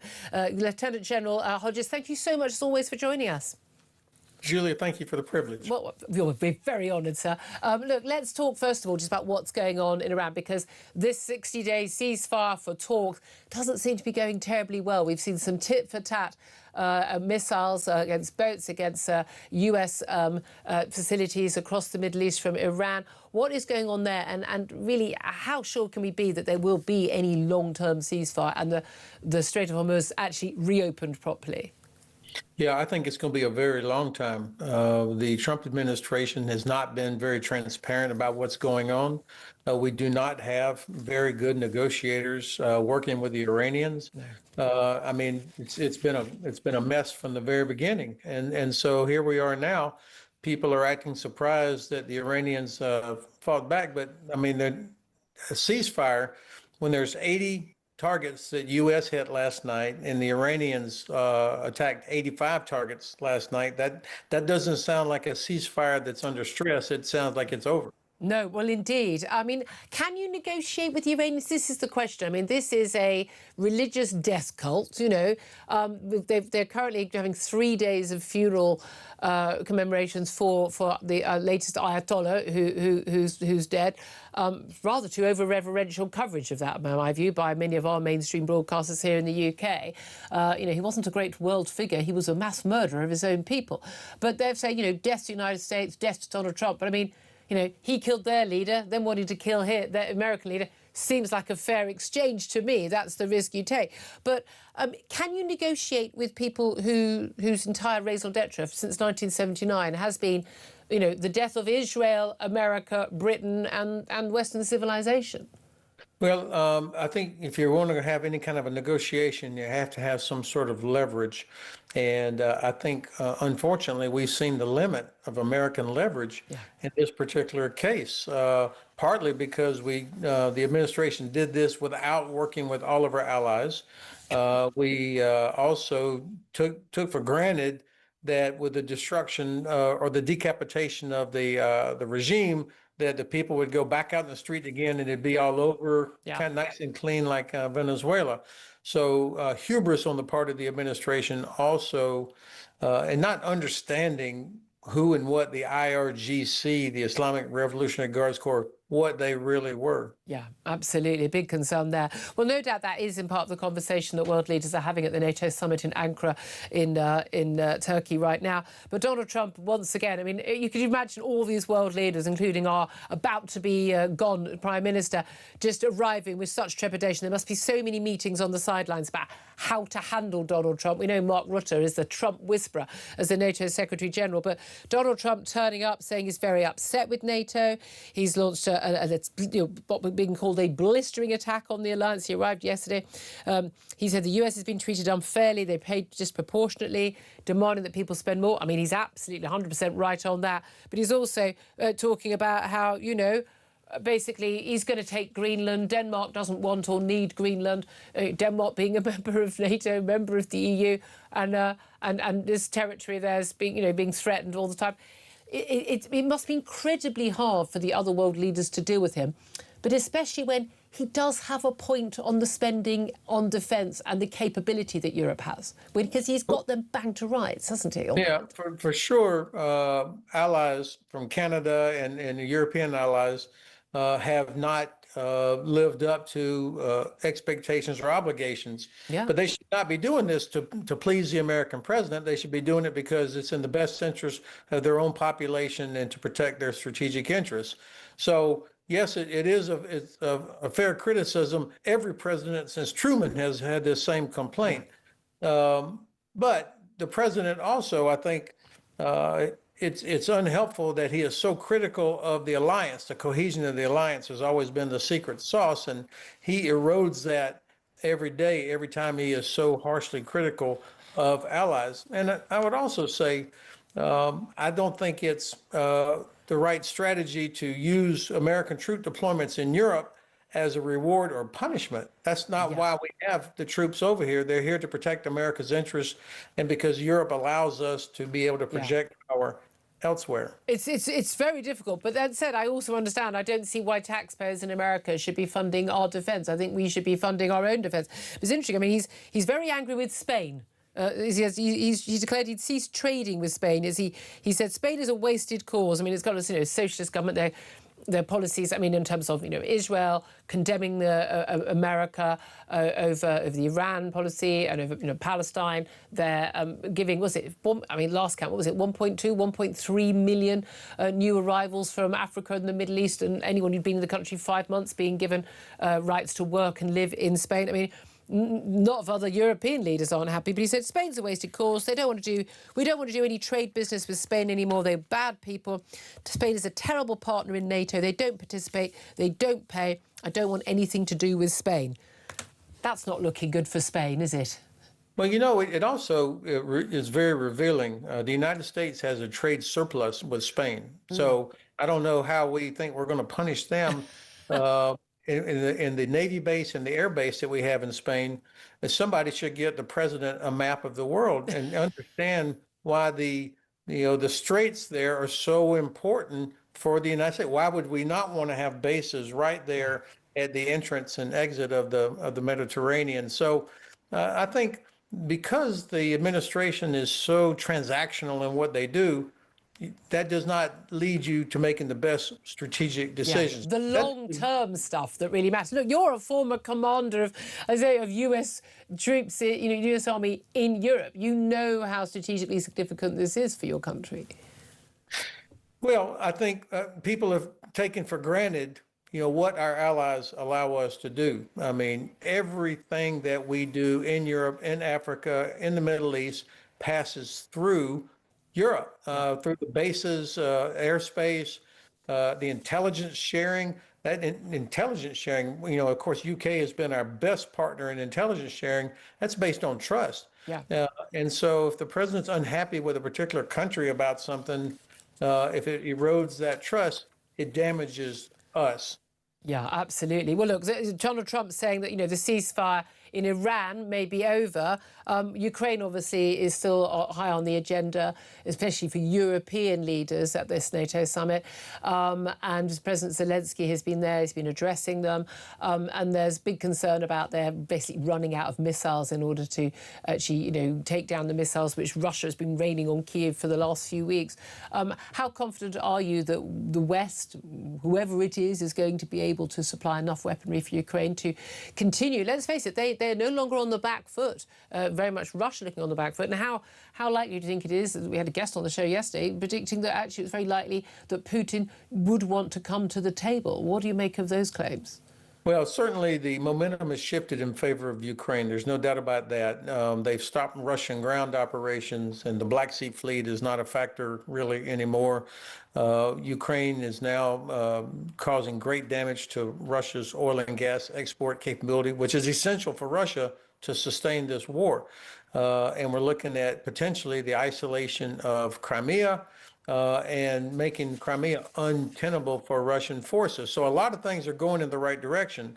The one thing Ukraine cannot do is they are not able to stop the ballistic missiles that are coming in, as you've talked about. And of course, Patriot is the weapon that is best as a counter ballistic missile system. And there's just not enough. We've been too slow to make them.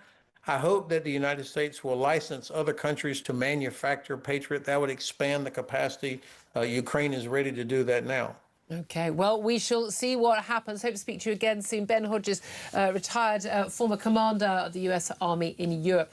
Response to that, Benedict? Well, I think it's right to recognise that the tide has, if not turned, it's certainly ground to a halt in Ukraine. But all that does for me is just continue the frustration that for so long the Ukrainians were fighting with one hand tied behind their back. Now that they are able to strike Russian, especially Russian oil and gas infrastructure in Russia and to do so with impunity, without the fear that, oh, the Russians might escalate. Look what it's doing now to Russia's war effort. And you just think, how many years has this conflict been going on now? And we go back to the very start where they were being given substandard equipment, or they were being given good equipment at all, but you can't use it only in certain circumstances. So much damage could have been avoided if Western nations had had a bit more bite about them and been prepared to face off against the Russians, which they weren't. We could have avoided so much bloodshed. Oh, absolutely. It was just extraordinary, abject failure on our part. Just some breaking news. This is from the Guardian newspaper. They raised a story yesterday, and again, they'd raised this before Nigel Farage made his announcement. He would make a statement yesterday about that by-election. The Guardian revealed that this £5 million gift provided to Nigel Farage by the cryptocurrency billionaire, they revealed that they'd originally reported that, and talking about how this had been referred to the National Crime Agency over money laundering concerns. They now revealed that separately banking staff judged that transfers of funds between Richard Tice, the party's deputy leader, who had been due to come on the show today, by the way, and major donor Fiona Cottrell, and the senior party figure and convicted fraudster George Cottrell, Posh George, as he's known, did require further investigation. According to finance industry sources, suspicious activity reports were raised by bankers, and they were passed to the National Crime Agency for examination. The Guardian is reporting that Richard Tice had lawyers threaten to injunct the Guardian to stop them publishing those details. That's the latest development on this. Right, just to remind you, as if you didn't know already, the 2026 World Cup is in full swing.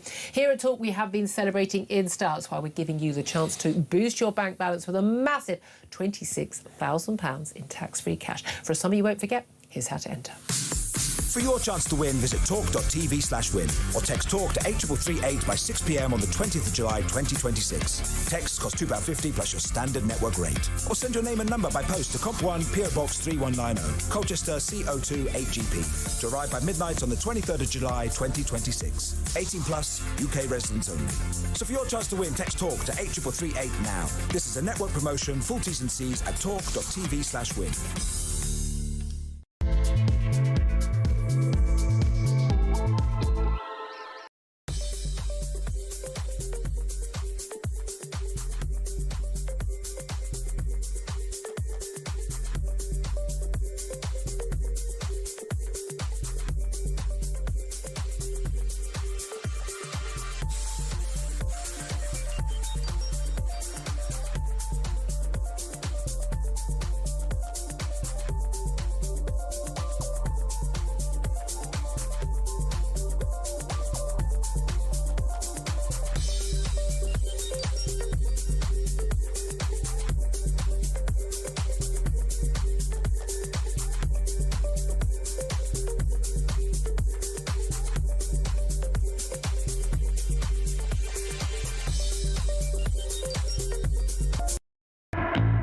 The thing that most makes me angry about Keir Starmer, talking about the need to defend our country, and he's gone out of his way to not make the tough decisions, to actually do the thing to defend our nation. It's cowardly, and I think it's treacherous. Nothing to say on immigration, nothing to say on benefits, nothing to say on jobs, nothing to say on tax. Absolutely appalling. If this is the solution the country's been waiting for, then we are in a very, very bad place. People up and down the country are asking why they are always being put second. They work every day, they get up, they pay their bills, they look after their kids, and yet the other side of the social contract is not being held up. Across the UK, on DAB+, on YouTube, on your mobile, and on your side. This is Talk. This is Talk, the Home of Common Sense, with me, Julia Hartley-Brewer. Benedict Spence also still with me, and we're joined right now by the Deputy Online Editor of The Critic, Tom Jones. Good afternoon to you, Tom. Good afternoon, Julia. Thanks for having me. Well, thank you very much for joining us. We've covered very few topics today because Nigel Farage seems to have dominated absolutely everything. But one thing I definitely wanted to get to was, and it got mentioned, I suppose, really in passing, was in terms of the release of early release of prisoners, which was mentioned in Deputy PMQs today. But we did see the early release last Thursday of the leader of the Rochdale grooming gang, Shabir Ahmed, jailed for 22 years, but for some reason only serves 14. That's normal now. That's not even counted as early release. But we can't deport him. It's very, very simple. We can if we want to. Literally, MPs could take a few hours and they could They could simply have a vote to deport him. But we're told even if they did that, Pakistan would not accept him back. He's lost his British nationality. He was born in Pakistan, but he came here as a child with his family. Now, a senior Pakistani government official has basically set out their demands for what they would want in return for taking back the Rochdale rapist. What are they, and should we give in to them? So their demands are basically, it's not just Ahmed, it's two other ringleaders of the Rochdale grooming gang who are in the same situation. Yeah. Basically, what Pakistan demanded is the return of several political dissidents who live in Britain, I think two of which they have had a formal extradition request for. One of them is a member of former Prime Minister Imran Khan's cabinet. The other is the founder of an opposition movement. Basically, Pakistan has asked that they be extradited to Pakistan, and in return, they will take these. I mean, all these people are suspected of criminal wrongdoing, and there's legitimate calls for them to want them back, or are they want them back because basically it's political game playing? I think it's very difficult to know, and I probably don't quite know enough about Pakistani politics. Me neither. I was hoping you would. But that's the thing. I'm wondering if our Foreign Office knows too much about any of this anyway. But the thing is, negotiating that, we shouldn't be in a position of negotiating that. They're not a big, great player world power. We should just be, I mean, I don't understand. We don't just say, you can take this guy back or not. If you don't take him back, no visas, no one comes in. No one, that's it, none of you. No diplomats, no one coming in as a care worker, no one coming in to work in a curry house in Sheffield, not coming in. And of course, the easiest thing in the world would be, I think since 2009, 2010, something like that, we've given Pakistan over £1 billion in foreign aid. I mean, what's that We about? also send them £300 million every year in remittances, which are completely untaxed. A small tax on When you say remittances, what do you mean? Benefits or...? No, this is money that people with links to Pakistan basically send back to Pakistan. Oh, right, yeah. A very small tax on that would actually have a huge impact on the money going in today. It would have a huge impact on the Pakistani government, the Pakistani economy. It might be quite nice to get some money back from the exchequer rather than seeing £300 million flow out of the country every year. I don't know why we're sending a country. I mean, for goodness me, they can afford an awful lot. It's their choice. If there are people starving in their country, I'm afraid that's their problem, not ours. I'm really sorry. I've got rather ruthless on this in my old age. But let's also talk about people who do come over here who not necessarily criminals, not necessarily leading grooming gangs in Rochdale, but migrant workers coming here legitimately on visas. But once again, even when they are, honest, above-board, hard-working people, there still isn't a benefit to this country. Migrant workers, according to the latest Home Office figures, are still bringing in family members at a ratio as high as, I kid you not, 15 for every worker, despite new restrictions. Just 12 health and care visas. We're told, there's a massive shortage of people to work in these industries, mainly because they don't pay enough, because they know they can get staff cheap from abroad. They were issued to workers from Cameroon last year, just 12, but a total of 180 visas were issued to family members from the same country in the year to March. Now, I mean, that's utterly absurd. I mean, how many children have these people got? Are they bringing in every grandparent and in-law and second cousin as well? I mean, on what planet? Your husband or wife, maybe your kids if they're below 18. Other than that, no one. I mean, yes, that is basically what they're doing. And we haven't accounted for the fiscal cost of these people, because it's very likely most of these people will be on benefits. If there are children, they'll need to be put into a school. If there are older people, they'll be given a pension and all the access to the state services. I have to say that the health and social care visa, it's a very touchy subject because people love the idea of coming over here, contributing to our elderly healthcare system. It has been, frankly, one of the most disastrous immigration systems that we've ever seen. Since it was launched, 450,000 migrants have arrived. When the scheme was launched, there were 100,000 social care vacancies. Vacancies are now above, I think, 150,000. So it simply hasn't plugged a gap at all. And I think we've had a city about the size of Bristol or a country the size of Montenegro come in to work, and the number of dependents is a country about the size of Iceland. I mean, it's just absolute madness. It really is. I wish we could talk about this longer. I so appreciate you joining us. Tom Jones there from The Critic. Benedict Spence. I mean, these stats keep coming out. Every time we've got a government, whichever party says we're dealing with this, they're not. No, they're not. And the point is the numbers have reached such a critical mass of so many people who commit these crimes and then can't be sent back for various reasons. I was going to be about the migrants. So. Oh, you're talking about the migrants in general? Yeah, those are pretty bad as well. But we started talking specifically about this Pakistani thing, and the situation is that you've got a country that says, well, we're not going to take him back. There have to be ways of leveraging a country like Pakistan